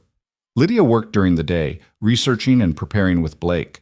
At night, she met with Dr. Crawford, who conducted a thorough evaluation and declared her perfectly sane. Mary wrote articles, not naming Lydia, but building public opinion against forced guardianships. The Duchess worked her social connections. Within 2 days, rumors were circulating through aristocratic circles.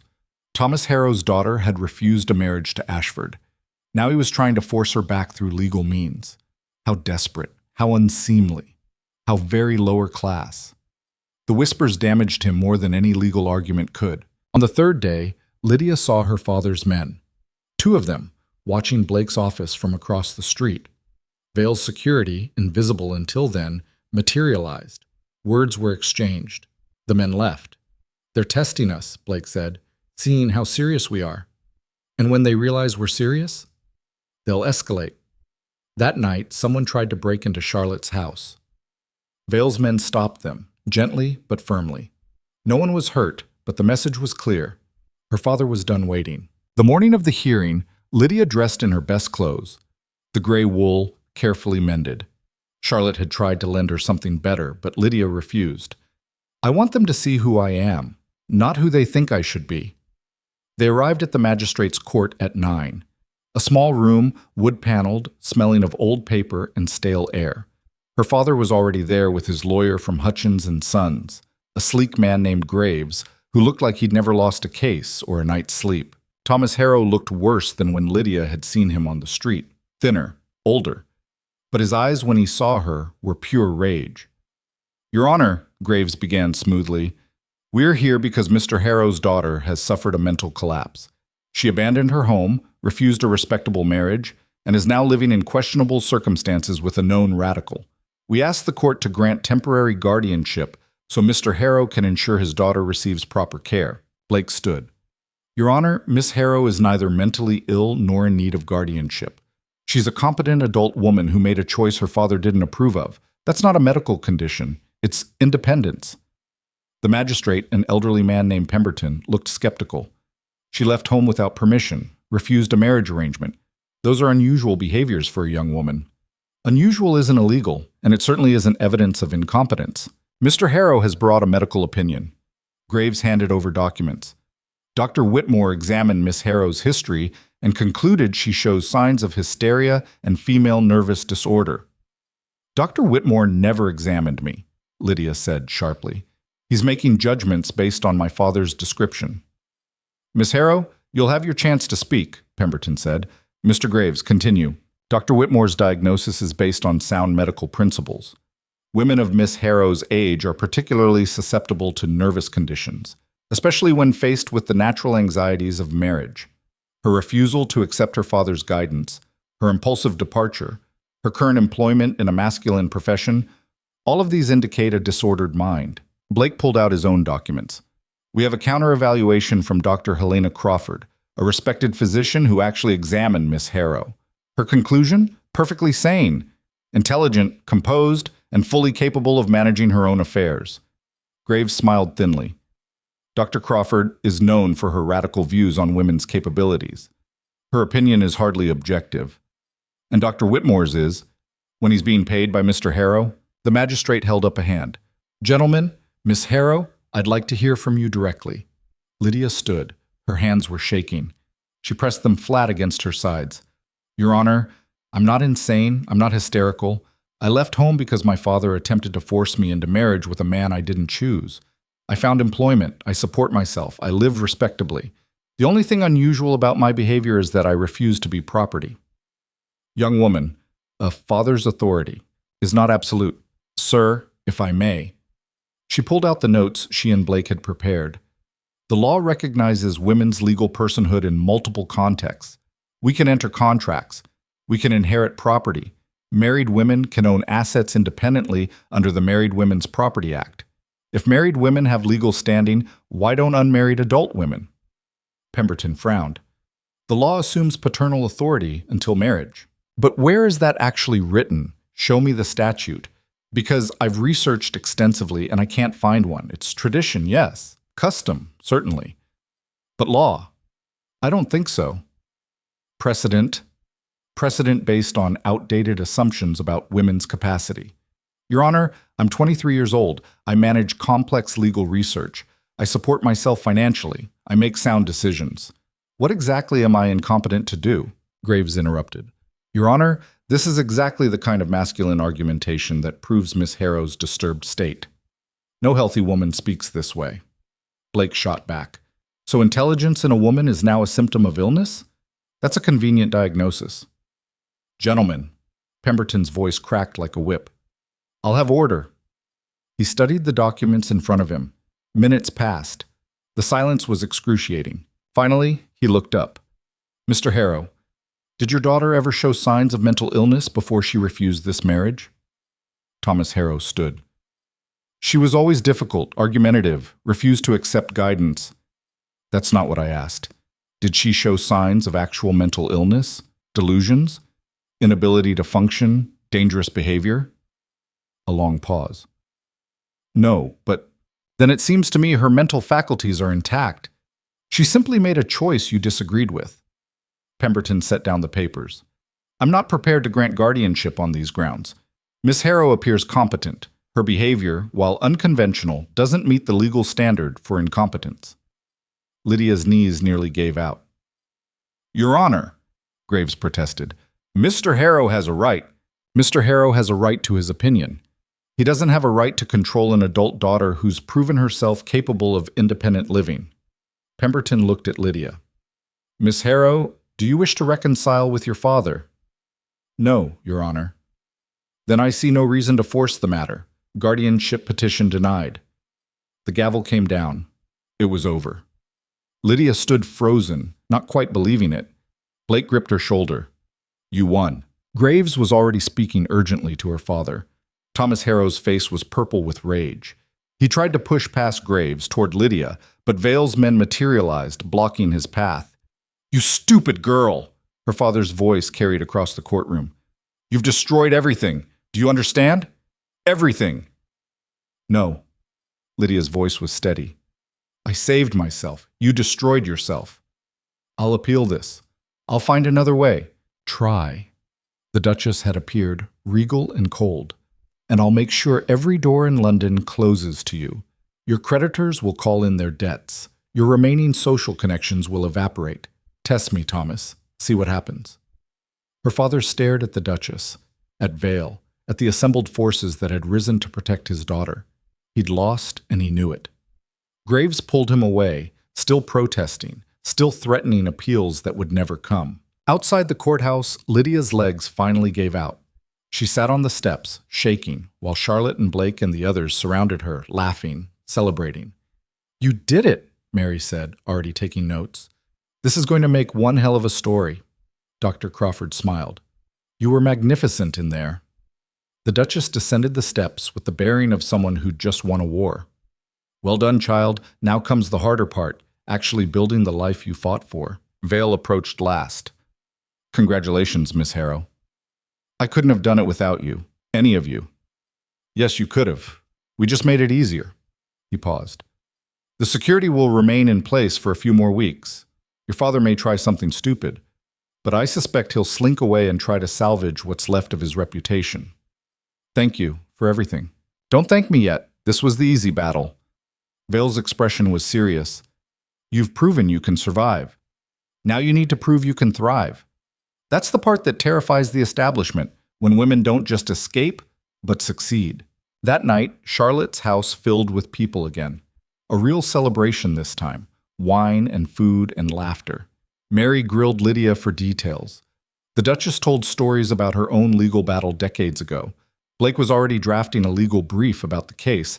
arguments to use for other women facing similar situations. Around midnight, Lydia slipped away to her small room. She needed quiet, needed to process what had happened. She'd won, actually won. She sat on her narrow bed and let herself feel it. The relief, the exhaustion, the lingering fear that someone would burst through the door and drag her back. But no one came. A knock, gentle. Charlotte, carrying 2 glasses of wine. Hiding? Thinking. Charlotte handed her a glass and sat. About? What comes next? Vale was right. I've proven I can survive, but now what? I'm a clerk making 20 shillings a week. I have no family, no connections beyond what you've given me. How do I build a real life on that? The same way you've built everything else. One choice at a time. Charlotte sipped her wine. But I have a suggestion, if you're interested. What? You're good at legal research. Better than good. And there's a growing movement around women's legal rights, property law, custody battles, employment protections. We need people who understand the law well enough to fight it. Charlotte met her eyes. I think you should write, not just research. Actually write. Legal analysis, arguments, cases we can use. Help other women fight their own battles. I'm not a lawyer. Neither are most of the men writing legal analysis. They're just educated and arrogant. Charlotte smiled. You're educated and determined. That's better. Lydia thought about it. About using what she'd learned not just to save herself, but to help others. About turning her escape into something larger. I'd need to keep working for Blake. I can't afford... Do both. Write in the evenings, on Sundays. Build it slowly, but build it. What would I even write about? Start with guardianship law. You just lived through it. You know its weaknesses. Charlotte set down her glass. The first piece will be hard. No one will take you seriously. But the 20th piece, the 50th, by then you'll have built credibility. People will listen. It was ambitious, possibly delusional. Lydia found herself smiling. All right, let's do it. They toasted to that, to the battle won and the war just beginning. The celebration downstairs continued for hours, but Lydia stayed in her room, pulling out paper, starting to write. She began with what she knew, her own case, the arguments that had worked, the gaps in the law that had let her slip through. Her handwriting was messy, excited, the words pouring out faster than she could organize them. This was it, not just surviving, building. Proving that a woman who walked away could do more than just exist. She could fight back, and she could win. 3 weeks later, Thomas Harrow's estate went into foreclosure. The creditors had finally lost patience. Lydia heard about it from Peter, who'd heard it from another clerk whose firm was handling the bankruptcy proceedings. She felt nothing, no vindication, no pity, just the distant acknowledgement that the man who'd tried to destroy her had destroyed himself instead. Her mother sent one letter, short, bitter, blaming Lydia for their ruin.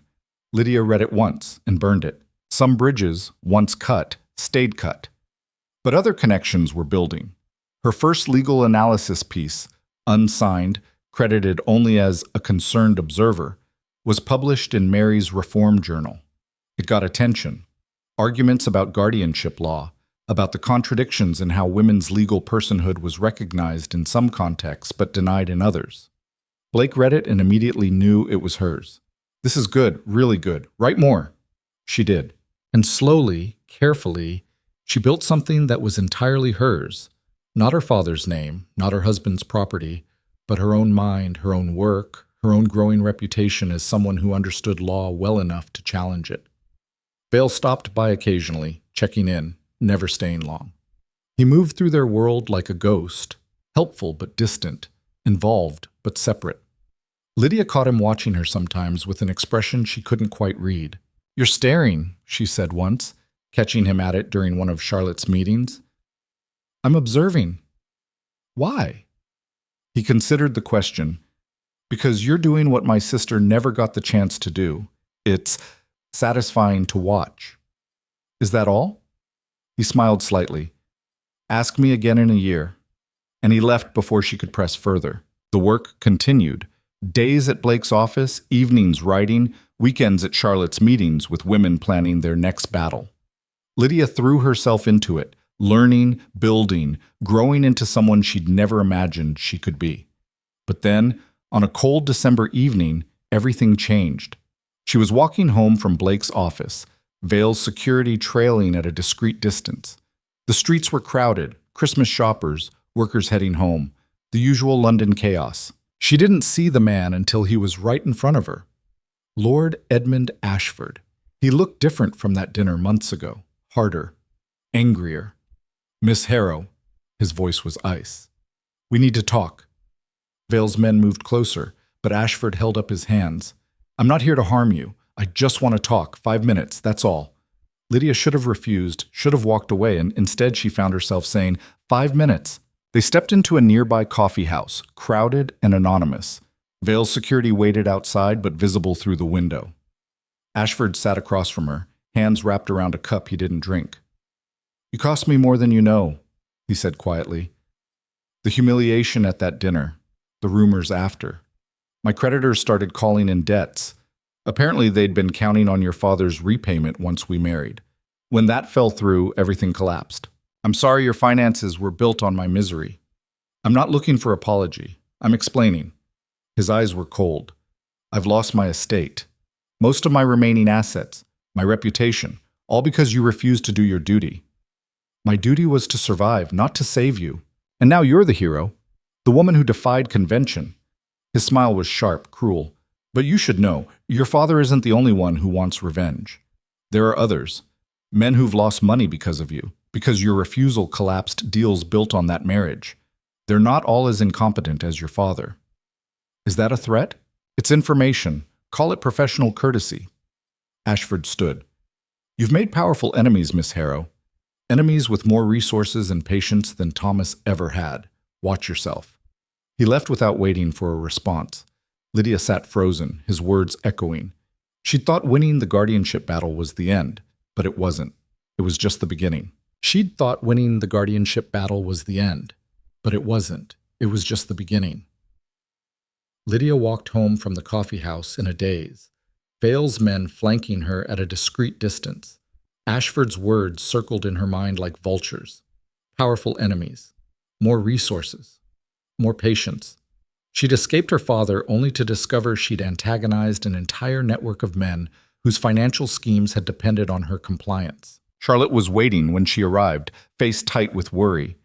Vale's men sent word. What did Ashford want? Lydia told her everything. Charlotte listened, then poured them both whiskey. He's trying to frighten you. It's working. Good. Fear keeps you careful. Charlotte handed her the glass. But fear shouldn't make you stupid. Ashford's not wrong. There are men who lost money when that marriage fell through. Your father owed debts across half of London. Ashford had promised to settle them as part of the arrangement. When you walked away, the whole structure collapsed. So now they want revenge. They want compensation. Revenge is just the method. Charlotte sat heavily. The question is what they'll do. Legal action? They can't. You won your case. Social pressure? You're already outside society. Physical intimidation? Possible, but Vale's security makes that risky. Then what? They'll go after your reputation. Make you unemployable. Spread rumors that you're unstable, dangerous to be associated with. Turn you into a cautionary tale. Charlotte met her eyes. They'll try to starve you out, make independence so difficult that you're forced back into submission. Lydia set down her glass, hand shaking. How do I fight that? You don't fight it. You make it irrelevant. Charlotte leaned forward. You need to become too visible, too valuable to destroy quietly. If you're just a clerk who ran away from home, you're vulnerable. But if you're known, if your work matters, if people depend on you, then attacking you becomes attacking something larger than yourself. I'm nobody. Not yet. But you could be.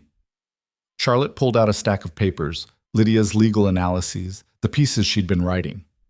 These are good, really good. Mary's published 3 of them and gotten strong responses. People are reading them, citing them, but they're anonymous. Nobody knows who wrote them.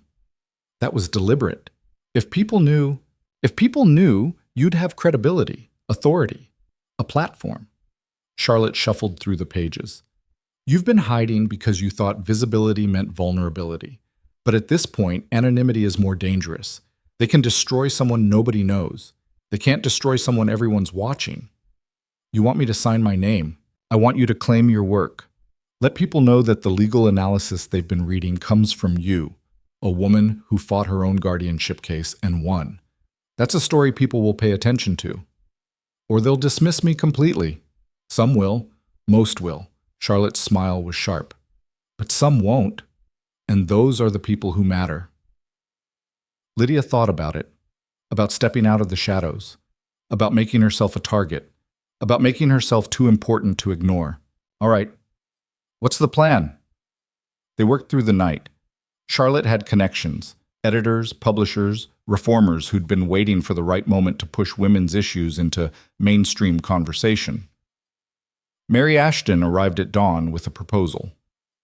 My editor wants a series, 5 pieces on women's legal rights, signed, with your story as the foundation. Mary's eyes gleamed. It'll run in the weekly magazine, circulation of 50,000. If it goes well, maybe a book later. A book? The idea seemed absurd. Why not? Men write books about law all the time, and half of them are idiots. Mary grinned. You've actually lived through what you're writing about. That's worth something.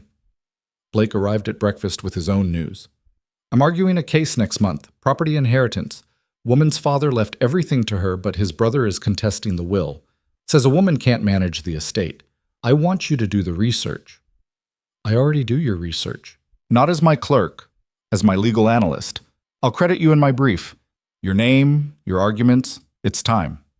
Lydia looked around the table at the faces watching her. Charlotte, steady and certain. Mary, eager for the story. Blake, practical and pushing her forward. They were all betting on her. She took a breath. All right, let's do it. The first piece appeared 2 weeks later. 5,000 words on guardianship law, some signed with her full name. It explained her case, the legal argument she'd used, the weaknesses in the system that allowed fathers to control adult daughters. It was direct, analytical, and angry in a way that made readers uncomfortable. The response was immediate and explosive. Half the letters to the editor praised her courage and insight. The other half called her everything from a dangerous radical to an unnatural woman who should be locked up for her own good. Congratulations, Mary said, showing her the pile of correspondence. You've officially become controversial. Is that good? It's better than being ignored. Blake's case went to trial 3 weeks later. Lydia sat in the courtroom gallery, watching him present arguments she'd crafted. He cited her research openly, mentioned her by name, built his case on foundations she'd laid. The opposing lawyer tried to dismiss it. Mr. Blake cites the analysis of Miss Lydia Harrow, a young woman with no legal training and a documented history of familial disobedience. Blake smiled. Miss Harrow successfully defended herself against a guardianship petition using legal arguments this court found compelling. Her analysis has been published in multiple journals, and her lack of formal legal training hasn't prevented her insights from being more rigorous than yours. The courtroom tittered. The judge looked interested rather than dismissive. I'll allow it. Continue, Mr. Blake. They won. Not easily. The case took 3 days, and the judge deliberated for 2 more. But they won. The woman kept her inheritance. Another crack in the foundation. Lydia left the courthouse to find a small crowd waiting. Women, mostly. A few men. They wanted to talk to her, thank her, ask questions. You're the one who wrote those pieces, a woman about 40 said, gripping Lydia's hand hard. My husband tried to commit me last year, said I was hysterical because I wanted to keep working after marriage.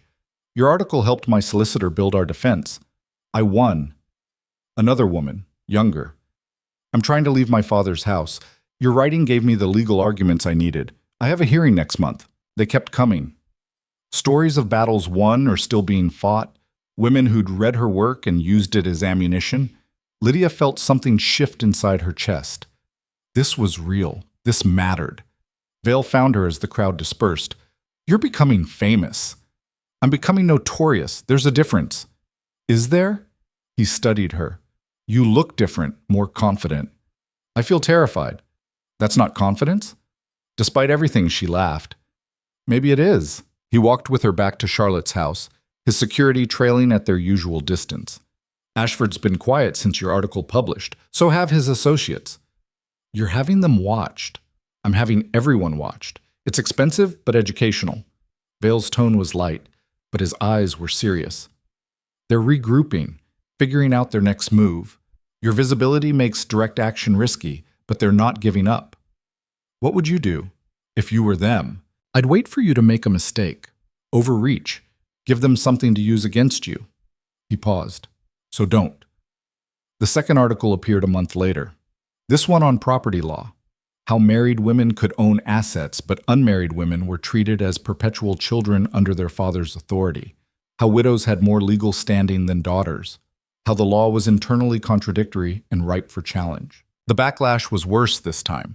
Not just letters to editors, but articles in conservative papers. The dangerous philosophy of Miss Harrow. When women forget their place. One particularly vicious piece suggested she was mentally unbalanced, and her legal arguments were symptoms of her condition. Don't read them, Charlotte advised, watching Lydia go through the clippings. They're trying to provoke you into responding emotionally. That's what they want. Evidence you're unstable. I'm not going to respond. I'm going to write something better. The third article was her most technical yet. She went through 50 years of case law, demonstrating how judicial reasoning on women's competence had shifted over time, how precedents contradicted each other, how the law was evolving faster than social attitudes, creating opportunities for change. This one got attention from legal scholars. 2 professors from Oxford wrote responses, one supporting her analysis, one attacking it, both taking her seriously as an intellectual opponent. You're in academic journals now, Blake said, showing her the citations. Congratulations. You're officially a legal theorist. I'm a clerk who writes essays. You're a clerk who's changing the conversation. Own it. That evening, Charlotte handed her an envelope.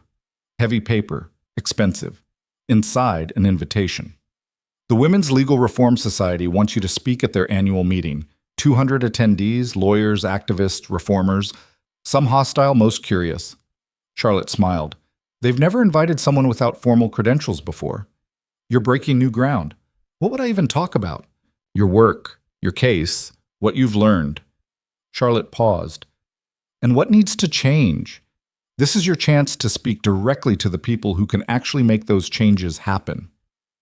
The meeting was 6 weeks away. Lydia spent every spare moment preparing, writing, and rewriting her speech until the words blurred. Blake helped her refine the legal arguments. Mary helped her craft the narrative. The Duchess reviewed it and suggested she be more forceful. Don't ask for change. Demand it. They respect strength, not supplication. 3 days before the event, Ashford made his move. He published a piece in the Times. Not attacking Lydia directly, that would have been too obvious. Instead, he wrote about the dangers of allowing uneducated women to influence legal policy, how emotional thinking was corrupting rational discourse, how certain individuals with personal grievances were posing as reformers when they were really just bitter about their own failures. He never named Lydia. He didn't have to. Clever, Blake said, reading it. He's attacking your credibility without giving you a clear target to respond to. Should I respond? Not directly. He wants you defensive. Instead, give your speech exactly as planned. Let your work speak for itself. The night before the meeting, Lydia couldn't sleep. She paced her small room, going over the speech again and again, terrified of failure. A knock. Vale, looking uncomfortable at being in Charlotte's house so late. I heard about Ashford's piece. Everyone heard about it. That was the point. He's wrong, you know. What you're doing, it's not emotional thinking. It's the opposite. You're using cold logic to dismantle emotional prejudices. Vale leaned against the doorframe. I came to tell you something. My sister, before my father had her committed, she tried to fight back. She wrote letters, made arguments, tried to use reason. It didn't work because nobody listened. Nobody would even hear her. That's not encouraging. I'm not finished. She failed because she was alone. You're not alone. You have Blake and Charlotte and the Duchess and an entire movement behind you. You have credibility she never got the chance to build. You have a platform. His voice was fierce. Tomorrow, you have a room full of people who came specifically to hear what you have to say. That's power. Use it. He left before she could respond. The Women's Legal Reform Society met in a hotel ballroom near Russell Square. Lydia arrived early, Vale and Charlotte flanking her like bodyguards. The room was already filling, women in practical dresses, men in professional attire, a mix of ages and classes united by interest in reform, or united by interest in watching her fail. The Duchess arrived fashionably late, drawing every eye. She made her way directly to Lydia. Nervous? Terrified. Good. Terror means you understand the stakes. The Duchess smiled. But remember, half the people in this room are on your side. A quarter are persuadable. The rest don't matter. Speak to the first two groups. Ignore the third. The meeting opened with formalities. Introductions, organizational business, dry procedural matters. Then the chair, a formidable woman named Mrs. Blackwell, introduced Lydia. Our next speaker needs little introduction. Miss Lydia Harrow has become, in a few short months, one of the most discussed voices in legal reform. Her analyses of guardianship and property law have sparked considerable debate. Today, she'll share her perspective on the urgent need for change in how our legal system treats women. Miss Harrow. Lydia stood, walked to the front, 200 faces staring at her. She'd prepared a speech. Careful, measured, building arguments methodically. She set her notes aside. 3 months ago, I sat in a courtroom while men debated whether I was competent to manage my own life. My father wanted me declared mentally unstable because I'd refused to marry a man he'd chosen. He brought a doctor who'd never examined me. He brought lawyers who argued that independence in a woman was evidence of illness. And he almost won. The room was silent. I won my case through legal technicalities, and because I had help most women don't get. But here's what I learned. The law doesn't protect women. It controls us. And it does so through contradictions so obvious that defending them requires either deliberate dishonesty or willful blindness. She saw some faces tighten. Good. Let them be uncomfortable. The law says married women can own property, but unmarried women are under paternal control. The law recognizes women's competence to enter contracts, to be held liable for debts, to inherit wealth. But it also says we're too unstable to decide who we marry or where we live. How can we be competent enough to owe money, but not competent enough to refuse a husband? How can we be rational enough to be punished, but not rational enough to be free? Now she had them. Some nodding, some frowning, all listening. I'm not a lawyer. I'm not a scholar. I'm a woman who fought for the right to exist independently and won by finding the places where the law contradicts itself. And I'm here to tell you, those contradictions are everywhere. The system is rotten with them, which means it's vulnerable. We can challenge it. We can change it, but only if we stop pretending the law is logical and start exposing it as the tool of control it actually is. She spoke for 30 minutes. No notes. Just the arguments she'd lived through, the research she'd done, the cases she'd seen won and lost. She didn't soften anything, didn't make it palatable, just laid out the truth as she'd experienced it. When she finished, the silence lasted 3 long seconds. Then someone started clapping. The Duchess, predictably. But others joined. Not everyone, maybe half the room, but enough that it built into real applause. Questions came fast. Some hostile, how can you claim to understand law without formal training? Some supportive, what case do you recommend challenging next? Some simply curious, how did you develop your arguments? She answered them all. When a lawyer suggested her lack of credentials undermined her analysis, she fired back. My credentials are that I won. Show me your guardianship victory and we'll compare credentials. The room laughed, even some of the skeptics. When the meeting finally ended, people swarmed her. Lawyers wanting to discuss specific cases, activists wanting to collaborate, women wanting advice, someone from a publishing house asking if she'd considered expanding her articles into a book. Blake extracted her after an hour. You need to leave before you collapse. You haven't eaten since breakfast. They went to a nearby pub. Blake, Charlotte, Mary, the Duchess, and Vale. Crowded into a corner booth, loud and celebratory. You destroyed them, Mary said, scribbling notes.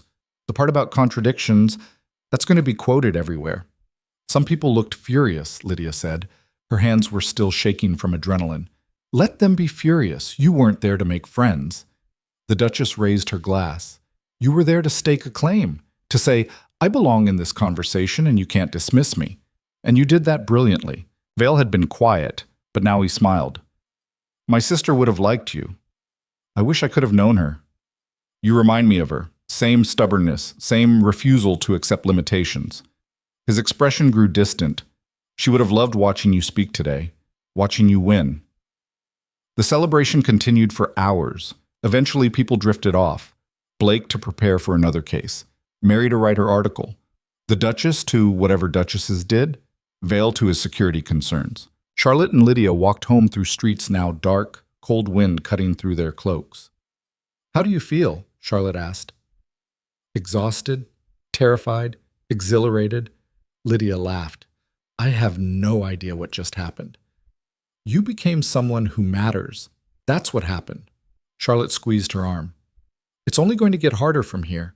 More attention means more scrutiny, more expectations, more people trying to tear you down." "I know. But you also have momentum now. Use it. Keep writing. Keep speaking. Build something they can't ignore and can't destroy."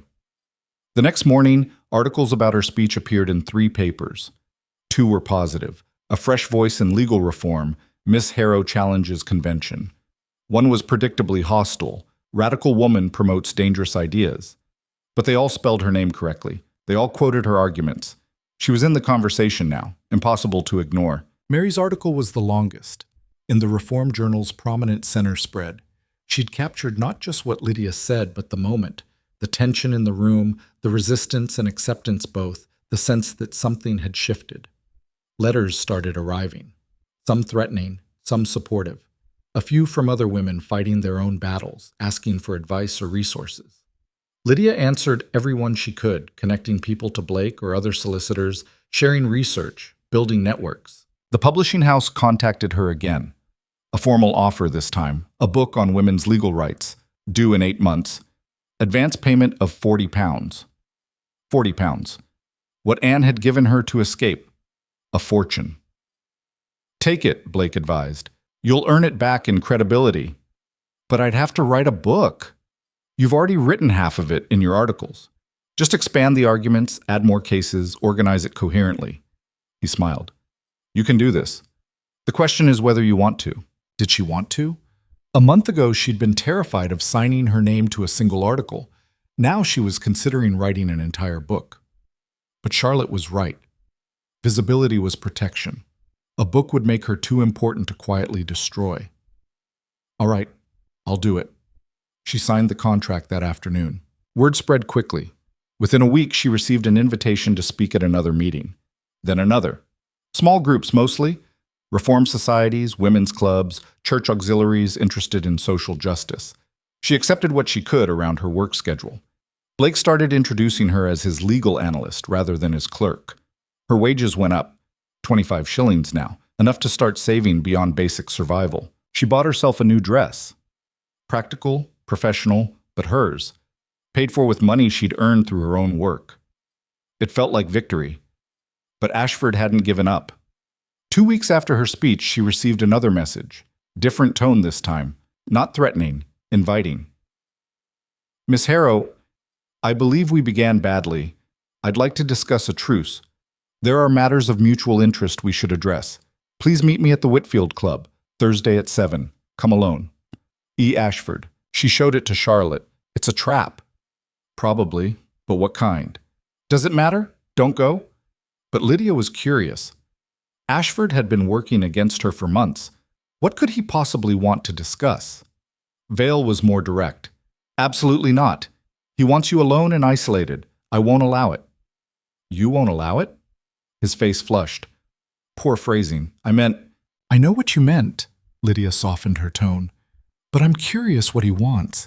And the Whitfield Club is public. He can't do anything there without witnesses. He can humiliate you. He can propose terms that make you look weak for refusing. Then I'll refuse without looking weak." She met his eyes. "I'm not helpless anymore. Let me handle this." Vale looked like he wanted to argue, but nodded. "Fine, but my men will be outside. If you're not out in an hour, I'm coming in." Thursday evening, Lydia dressed carefully. The new dress, her hair pinned severely back, every inch the professional legal analyst. She looked competent, serious, like someone who couldn't be dismissed. The Whitfield Club was exclusive, expensive, the kind of place where men made deals over port and cigars. Women were technically allowed but rarely present. Ashford waited in a private room, smaller than she'd expected. Just him, no lawyer, no witnesses.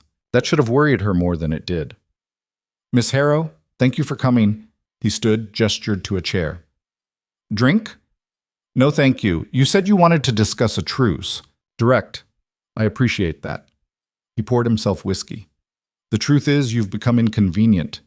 Your articles are making it difficult for certain financial arrangements that depend on women's legal subordination. Your speeches inspire other women to challenge their fathers or husbands. You're destabilizing a system that benefits a great many people. That's rather the point. I know.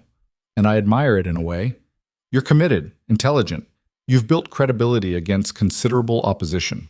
He sipped his drink. But you're also vulnerable. One serious scandal and everything you've built collapses.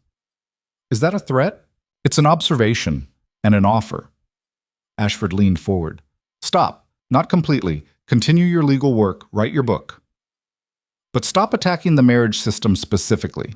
Stop encouraging women to refuse their families.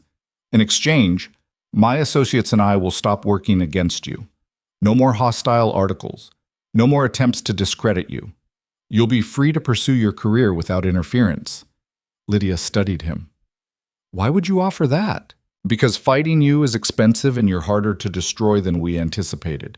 This way, everyone wins. Except the women I'd stop helping. They're not your responsibility. Yes, they are. Lydia stood. You're asking me to betray everything I've fought for. To abandon women who are using my work to escape situations like the one you tried to trap me in. The answer is no. Think carefully. I don't need to think. The answer is no. Now and always. She moved toward the door. Thank you for the offer. It clarified something for me. What's that? That you're more afraid of me than I am of you. Otherwise you wouldn't be negotiating. She left before he could respond. Vale was waiting outside, tense. Well? He wanted me to stop writing about marriage and property rights in exchange for being left alone. And you said? No. She smiled, feeling stronger than she had in months. I said no.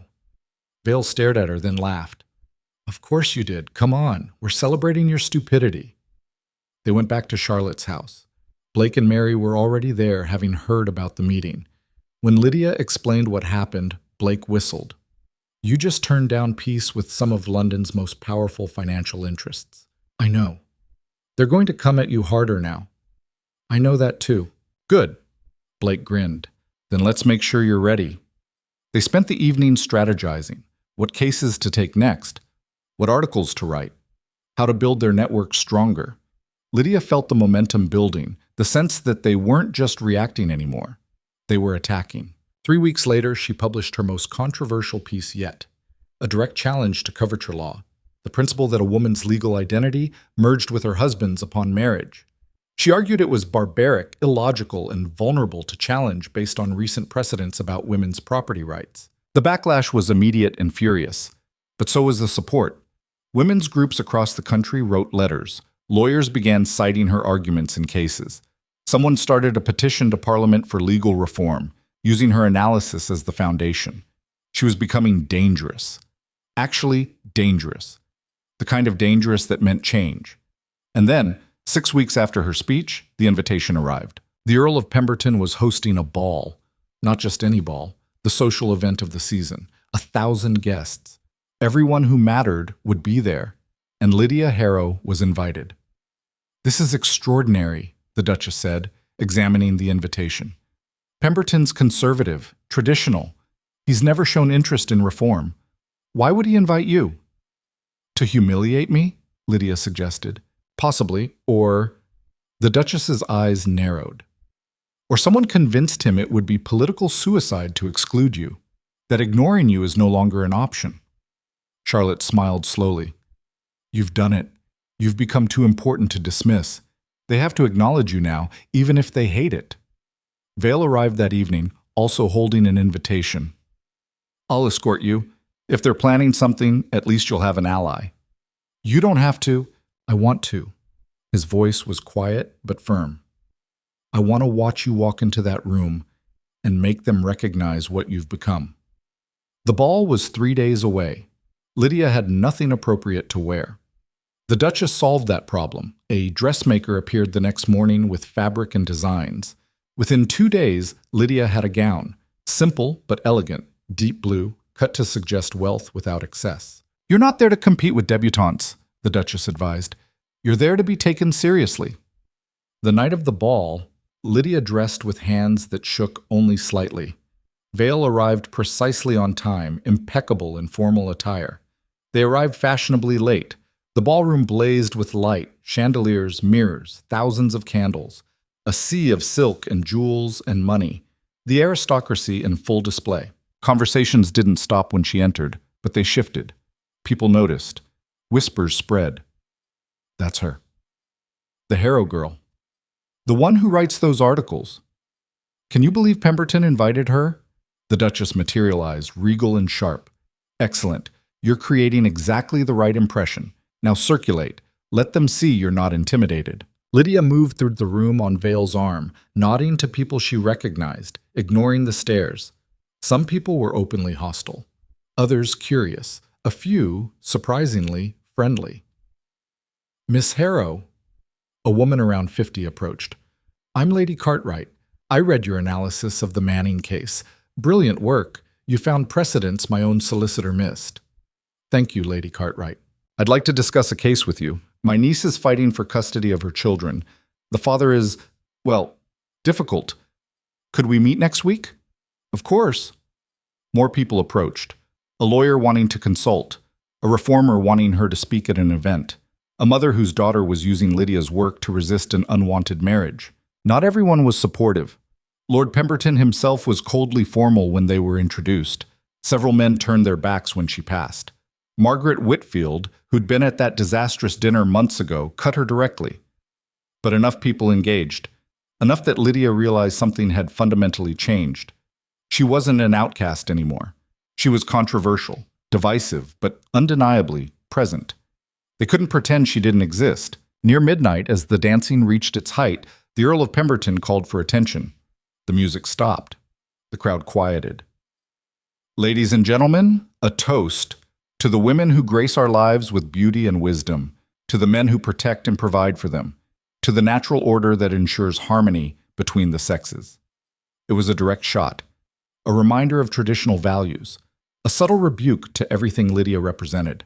Before she could stop him, Vale raised his own glass. And to the women who refuse to be protected when protection looks like a cage, to the ones who provide for themselves. And to the courage it takes to challenge an order that's only natural because we've made it so through centuries of force. The ballroom went silent. The Earl's face turned red. Half the room looked scandalized. The other half looked thrilled. The Duchess laughed, sharp, delighted. Well said, Northmere. Other glasses rose. Charlotte, Blake and Mary, who'd somehow gotten invitations. Lady Cartwright. Maybe 20 others scattered through the crowd. It wasn't a majority, but it was enough. The Earl recovered, forced a smile, changed the subject. The music resumed. Conversation started again. But everyone had seen it. The divide wasn't hidden anymore. There were people willing to publicly support Lydia's work, willing to challenge tradition openly. Vale led her outside onto a terrace, away from the crowd. That was reckless, she said. That was necessary. He turned to face her. You've been fighting alone for months. It was time someone with actual social standing made it clear you're not isolated. You'll pay for that. Pemberton won't forget. Let him remember, I don't care. Vale's expression was intense. Lydia, I've been careful not to overstep, not to make this about my interest rather than your cause. But I need you to understand, I don't support your work because I'm a good ally. I support it because I believe in it. Because watching you fight has been the most compelling thing I've seen in years. Because you remind me that change is possible. She stared at him, heart racing. Adrian, you don't have to respond. I just needed you to know. He smiled slightly. Come on, let's go back inside and scandalize them further. They returned to the ballroom. Danced once, proper, formal, giving the gossips nothing to work with beyond his earlier toast. Circulated separately, made connections, built alliances, showed themselves unbowed. When they finally left, near 2 a.m, Lydia felt exhausted but triumphant. Charlotte was waiting at home, still awake. Well? They acknowledged me. Not all of them, but enough. Lydia collapsed into a chair. Vale toasted my work in front of everyone. The Earl looked like he'd swallowed glass. Adrian Vale publicly declared himself? Charlotte looked surprised. That's significant. He's been careful about his support until now. For him to be open about it, why has he been careful? Because powerful men supporting women's rights are suspected of ulterior motives. Romantic interest, usually, or guilt about something in their past. Charlotte paused. But if he's willing to be public, either he doesn't care about suspicion or he thinks the cause matters more than his reputation. Lydia thought about the way he'd looked at her on the terrace, about his sister, about months of support that had never demanded anything in return. I think it's both, she said quietly. The next morning, articles about the ball appeared. Most focused on the scandal of Vale's toast. Some praised his courage. Others suggested improper motives. A few noted that Miss Harrow had been received by significant members of society, making her impossible to ignore. She'd done it. Forced her way from obscurity into visibility, from victim to threat, from someone to be dismissed to someone who had to be acknowledged. She was in the fight now, really in it, and she had no intention of stopping. She was in the fight now, really in it, and she had no intention of stopping. The morning after the ball, Lydia woke to find her name in 5 different newspapers. 3 were hostile. Duke's inappropriate toast reveals scandalous alliance. Miss Harrow's growing influence a danger to social order. When women forget propriety. 2 were cautiously supportive, noting that Vale's public endorsement gave her work legitimacy, whether society liked it or not. Blake arrived at breakfast with more news. 3 solicitors contacted me overnight. They want to consult with you on cases. Paying consultations, Lydia. Real money. How much? £5 per case for research and analysis. If you take all 3, that's £15, more than a month's wages in a week's work. Lydia set down her tea carefully. That's not real. It's very real. You're becoming valuable. Your research wins cases. Lawyers are starting to figure that out. Blake grinned. Welcome to being in demand. The 3 cases arrived by messenger that afternoon. All property disputes, all involving women's rights to inheritance or control. Lydia spread them across Charlotte's dining table and dove in, the familiar rhythm of research settling over her like a favorite coat. She worked for 2 days straight, barely sleeping, building arguments for each case, found precedents nobody else had noticed, identified weaknesses in the opposing arguments, delivered analysis so thorough that Blake whistled when he read it. This is better than what most barristers produce. You should be in court arguing these yourself. Women can't be barristers. Not yet. But they should be. He folded the papers carefully. Mark my words. 10 years from now, women will be practicing law. And when they do, they'll cite your work as one of the reasons why. The thought was dizzying, but also energizing. 2 weeks later, she received a letter that changed everything. It was from Lady Cartwright, the woman she'd met at the ball. Her niece's custody case had gone to trial. The father's lawyer had argued that mothers couldn't provide proper moral guidance, especially mothers who'd left their husbands. Standard arguments, meant to be unbeatable. But Lady Cartwright's solicitor had used Lydia's research, had found cases where judges granted custody to mothers, had built an argument around women's equal capacity for moral judgment, had cited Lydia's published analysis on parental rights. They'd won. The mother got her children. I wanted you to know, Lady Cartwright wrote, that your work saved my niece's family. Without your research, she would have lost everything. You gave her a weapon when the law gave her nothing. That matters more than I can express. Lydia read the letter 3 times, hands shaking. This was why it mattered. This was what they were fighting for. Not abstract legal theory, but actual lives, actual families, actual women getting to keep what was theirs. She showed the letter to Charlotte that evening. You're changing things, Charlotte said quietly. Not just writing about change, actually making it happen. 1 case at a time. That's how all change happens. 1 case, 1 woman, 1 victory at a time. Until suddenly it's not just cases anymore. It's a movement. The book manuscript was due in 3 months. Lydia worked on it in every spare moment, expanding her articles into comprehensive chapters, adding new research, building arguments that were meant to be unassailable. Blake reviewed chapters as she finished them. This is going to be controversial. That's rather the point. No, I mean more than controversial, dangerous. You're not just challenging specific laws. You're challenging the entire philosophical foundation of women's legal subordination. The argument that women are naturally inferior, that male authority is ordained by nature or the divine. You're saying it's all constructed, all artificial, all maintainable only through force. Because it is. I know.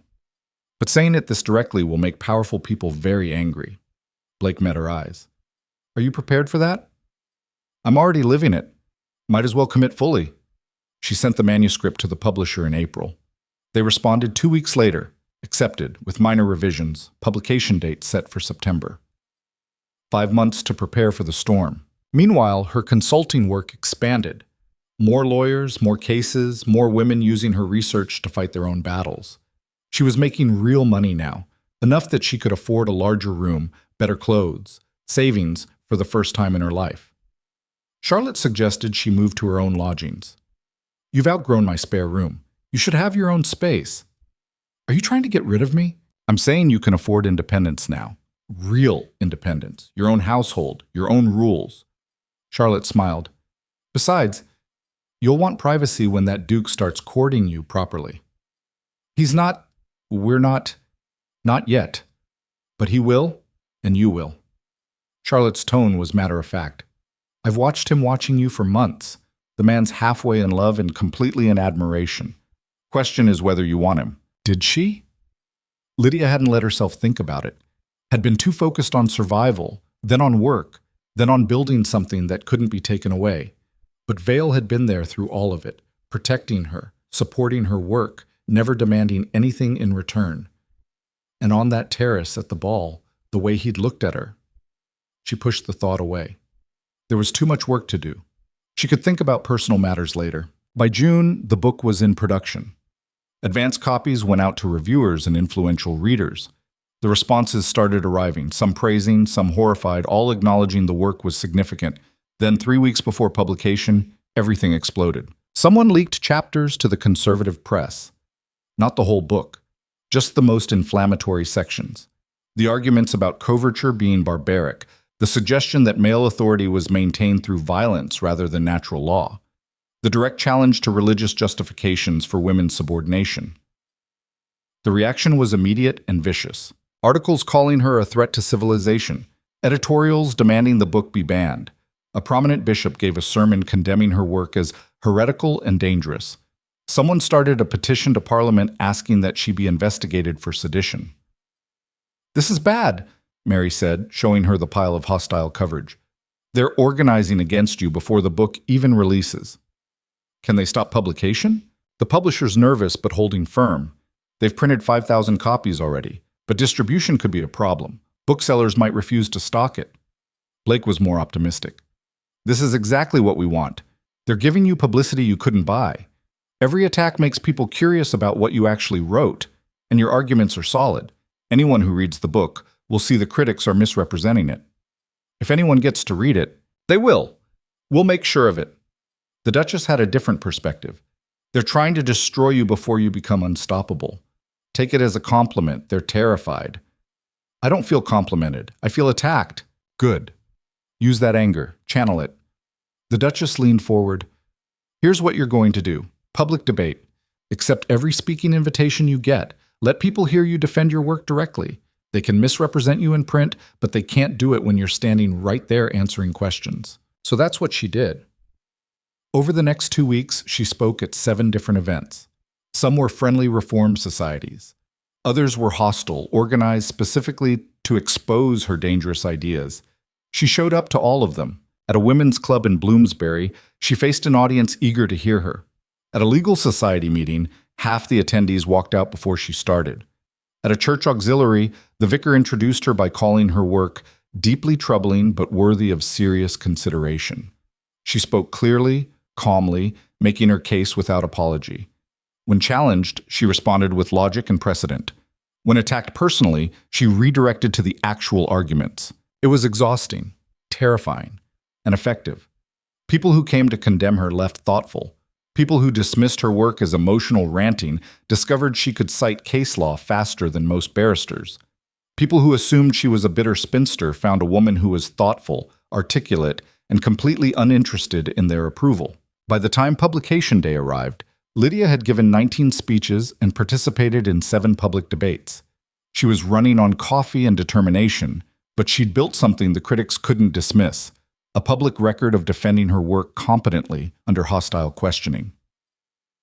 The book released on September 15th, the first printing sold out in 4 days. The publisher ordered another 10,000 copies, then another 20,000. Within 3 weeks, it was the most discussed book in London, banned by some booksellers, prominently displayed by others, condemned from pulpits, read secretly by women who hid the covers. The Duchess threw a publication party that became the social event of the autumn season. 200 people crammed into her ballroom. Reformers and radicals mixed with curious aristocrats. Lawyers debated with activists. Women who'd won their own legal battles came to meet the woman whose work had helped them. Vale arrived late, found Lydia cornered by a group asking about her next project. "May I steal Miss Harrow for a moment? There's someone she should meet." He led her through the crowd to a quiet corner where an elderly woman waited, frail, elegant, with eyes that were sharp despite her age. "Lydia, this is Lady Helena Morrison. She fought her own guardianship case 40 years ago, won by proving her father was trying to steal her inheritance." Lady Helena smiled. "I've read your book, my dear, twice. I wish I'd had your arguments when I fought my father. Would have made it much easier. You won without them. Barely. And at great cost. But you've built a foundation other women can use. That's legacy." She gripped Lydia's hand with surprising strength. "My lawyer told me I was mad to fight, said I'd lose everything. I fought anyway because I had no choice. But you're giving other women choices. That's revolution, whether you call it that or not." After she left, Vale stayed beside Lydia, watching the party. "You're staring again," she said. "I'm admiring. There's a difference." He turned to face her. "Lydia, I need to tell you something. I've been careful not to complicate your work with personal matters. But after tonight, after watching you achieve this, I can't stay silent." "Adrian, let me finish. I'm not proposing. I know you're not ready for that and might never be. But I want you to know what I feel for you isn't just admiration for your work. It's you, your courage, your intelligence, the way you turned suffering into purpose. I'm not asking for anything, just wanted you to know." Lydia looked at him. This powerful man who'd spent months supporting her without demanding anything, who'd risked his reputation to defend her publicly, who looked at her like she was something extraordinary rather than something to be controlled. "Ask me in a year," she said quietly. "What? You said ask again in a year. It's been almost a year since you said that." She smiled. "And my answer is, I don't know yet. I care about you, but I need to finish what I've started before I can think about personal futures. Can you wait? As long as it takes?" His smile was warm, patient. "I'm not going anywhere." The party continued until dawn. Lydia finally escaped around 5 in the morning, exhausted and exhilarated and ready to sleep for a week. Charlotte was waiting at home with tea and news. "Your father died." The words took a moment to register. "What?" "Heart attack 3 days ago. I just heard. The funeral's tomorrow." Charlotte watched her carefully. "Do you want to go?" "Did she?" Thomas Harrow was dead. The man who'd tried to sell her, then destroy her, then erase her. She felt nothing. No grief, no relief. Just empty acknowledgement that a chapter had closed. "No, let him be buried without me." She paused. "What about my mother?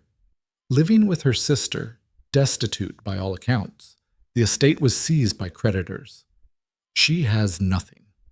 Lydia thought about the woman who'd cried and begged but never stood up, who'd chosen her husband over her daughter every time. Send her 50 pounds. Anonymous. She'll know it's from me. That's generous considering. It's practical. She's powerless now. No reason to punish her further.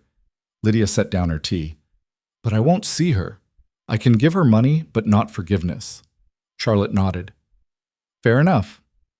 The book's success opened new doors. Oxford invited her to give a lecture series. Cambridge followed. The Women's Legal Reform Society made her a director. Lawyers across the country started citing her work in briefs and arguments. And women kept winning cases. Custody battles, property disputes, divorce petitions. Not all of them. The law was still stacked against them. But enough that the structure started showing cracks. In November, a landmark case went to appeal. A widow fighting to keep control of her late husband's business against his brother's claim that women couldn't manage commercial enterprises. Her lawyer cited Lydia's work extensively, built arguments around her analysis of women's legal competence and the contradictions in how that competence was recognized in some contexts but denied in others. The appeal court ruled in the widow's favor, and in their written opinion, they explicitly acknowledged that traditional assumptions about women's capacity needed to be reconsidered in light of changing social circumstances. It wasn't everything, but it was something.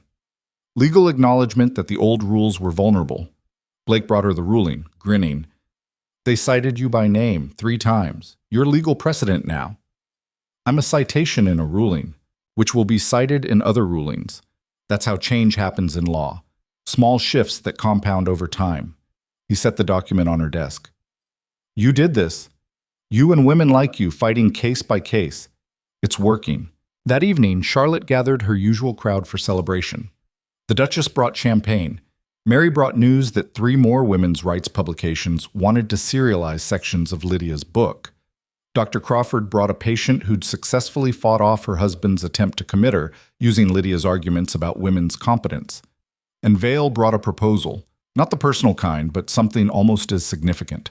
I'm establishing a foundation, legal defense fund for women fighting guardianship claims, custody battles, property disputes. I want you to direct it. Lydia stared at him. Direct it? Choose which cases to support. Allocate resources. Build a network of solicitors willing to take these cases. You understand the legal issues better than anyone, and you know what it's like to fight alone. He paused.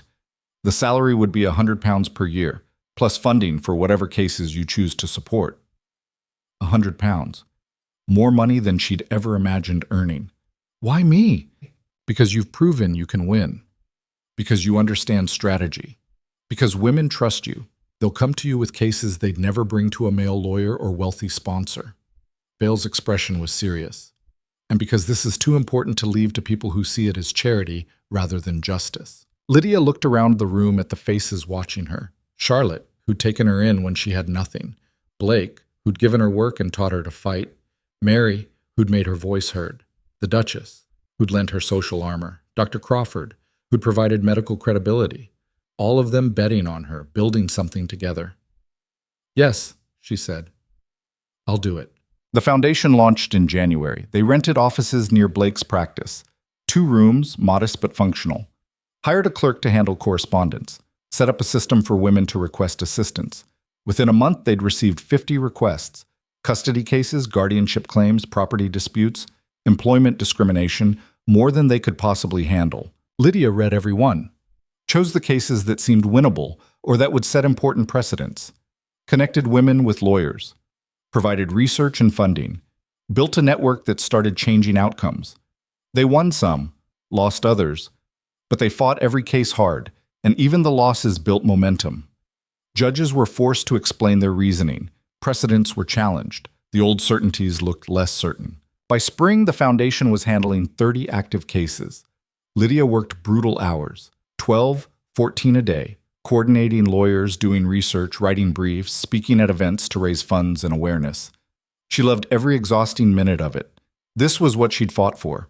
Not just her own freedom, but the machinery to help others claim theirs. In March, Parliament formed a committee to study reforms to women's legal status. It was a minor committee, likely to produce nothing but reports. But it was acknowledgement that the issue couldn't be ignored anymore. They asked Lydia to testify. She arrived at Westminster on a cold Tuesday morning, Vale beside her for support. The committee room was wood-paneled and intimidating, filled with members of Parliament who ranged from curious to hostile. The chairman, Lord Ashworth, no relation to Edmund, thankfully, called the session to order. Miss Harrow, thank you for appearing. We've read your book and the extensive commentary it's generated. You argue that current laws regarding women's legal status are unjust and should be reformed. We'd like to hear your reasoning directly. Lydia stood. She'd prepared for this, rehearsed arguments with Blake and Charlotte, but now, facing the actual machinery of government, she felt the weight of the moment. These men could change laws, could make her work obsolete, or could entrench the system more deeply. What she said here mattered. My lords, I won't pretend the current system is simply flawed. It's deliberately constructed to maintain male control over female lives, property, and autonomy. That control is justified through claims about women's natural inferiority or incapacity. But those claims are contradicted by the law itself. She walked them through it. How married women could own property, but unmarried women couldn't. How women could be held liable for debts, but couldn't enter contracts freely. How widows had legal standing daughters lacked. How the law recognized women's competence when it benefited men, but denied it when women sought independence. The system is incoherent because it was never designed for justice. It was designed for control. And my argument is simple, that control is no longer tenable. Women are proving their competence daily. The law needs to catch up to reality. Questions came fast. Some genuinely curious about her proposals, others designed to trap her into admitting radical positions or making claims she couldn't defend. She handled them all, cited cases, quoted precedents, stayed calm and logical even when questioners got hostile. One MP, particularly aggressive, tried to corner her. "Miss Harrow, you argue women should have equal legal standing with men. Does that include the vote?" The committee is examining legal status, not suffrage. But since you ask, yes. If women have equal legal obligations, we should have equal political representation. That's not radical. It's logical. You'd overturn centuries of tradition based on logic? My lord, slavery was traditional for centuries. We overturned that based on logic and justice. Tradition isn't an argument. It's an admission you have no better justification. The room went silent. She'd gone further than planned, said the quiet part loud, but she didn't take it back. After 3 hours of testimony, the chairman thanked her and dismissed the session. She had no idea whether she'd helped or hurt their cause. Outside, Vale was waiting with Blake and Charlotte and a dozen others who'd come for support. "You were magnificent," Blake said. "That bit about tradition and slavery, they'll be quoting that for years. Or they'll use it to dismiss me as too radical." "Let them try," the Duchess said, joining them. "You spoke truth. Let them argue with that." That evening, articles appeared. Some praised her testimony as compelling and rigorously argued. Others called it dangerous radicalism and an attack on the foundations of society. But they all quoted her extensively, and they all acknowledged she'd made a case that couldn't be easily dismissed. 2 weeks later, the committee issued its preliminary report. It was cautious, hedged with qualifications, but it recommended several reforms, allowing unmarried adult women greater control over property, making guardianship petitions harder to obtain, strengthening married women's property rights. Small changes, but changes.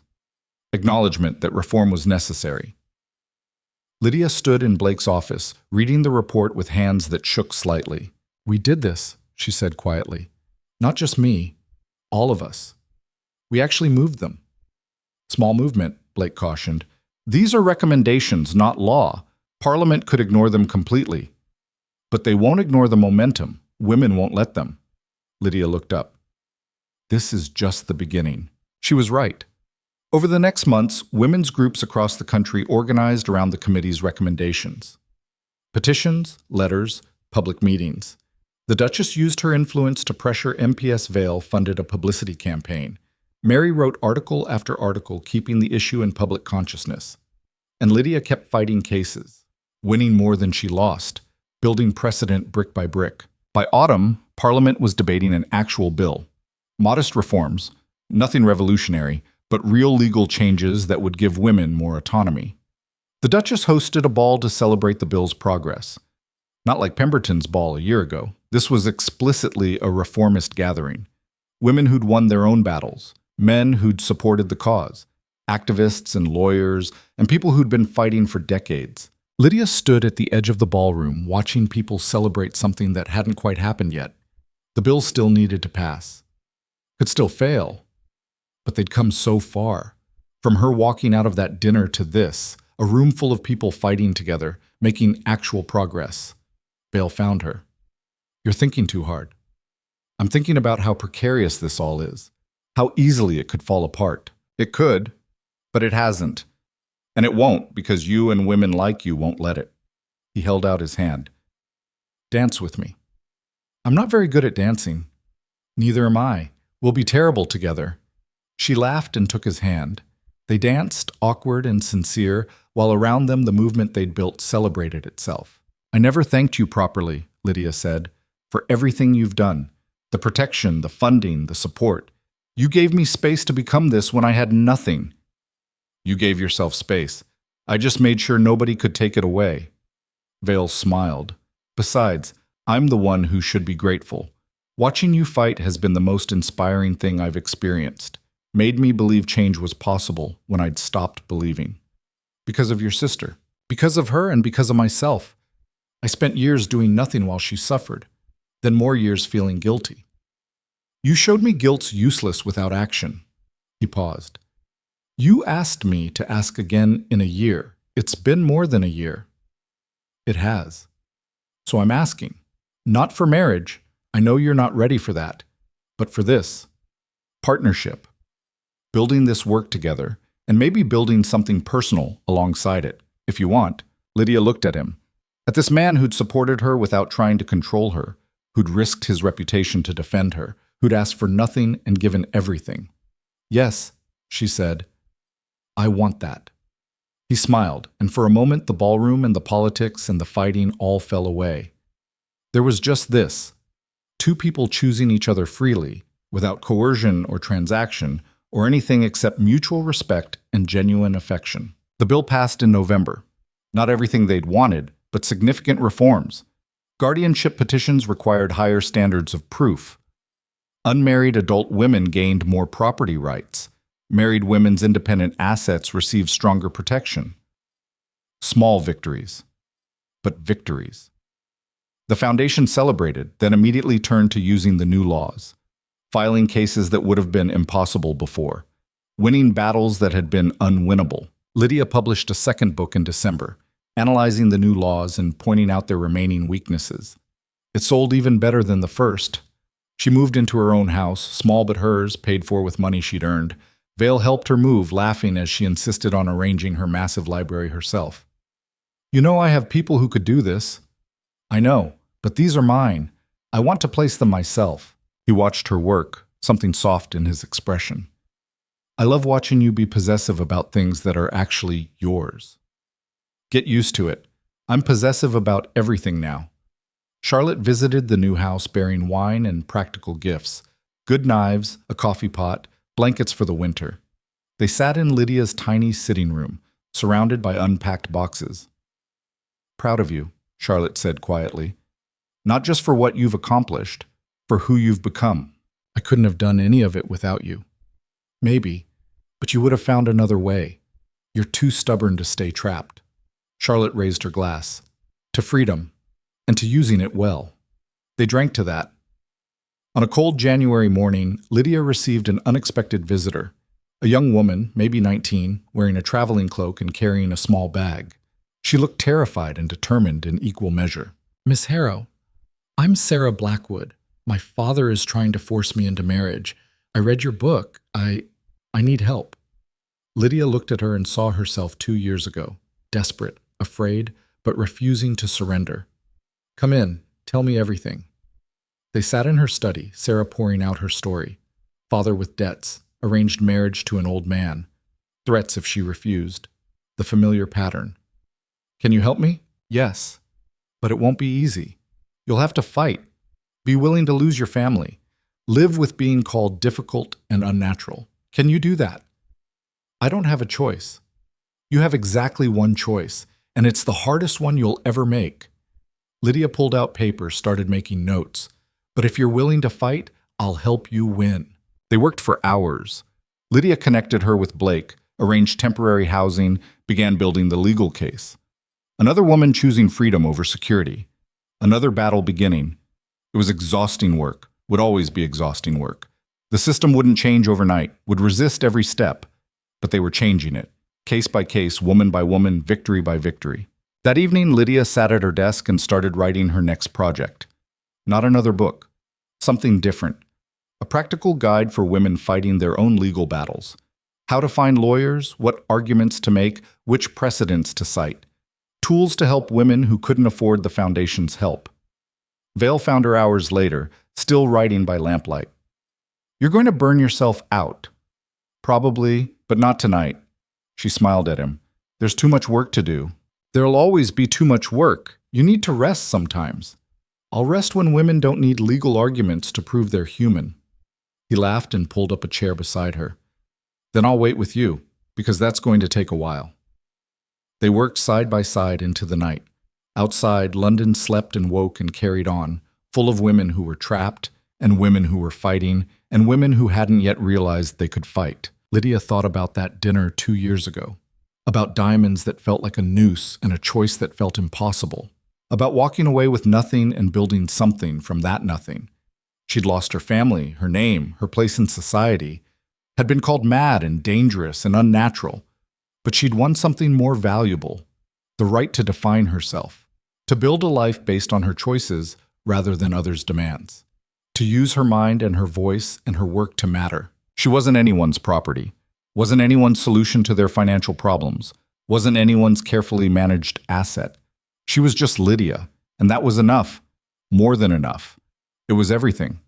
The work continued, would always continue, but she'd proven what she needed to prove, that a woman could walk away from the cage they built for her and not just survive, but thrive, could turn her escape into power and her power into change. She'd fought and won, not just her own freedom, but a path for others to follow. And in a world built to deny women choice, that was victory. That was revolution. That was exactly what she'd set out to do.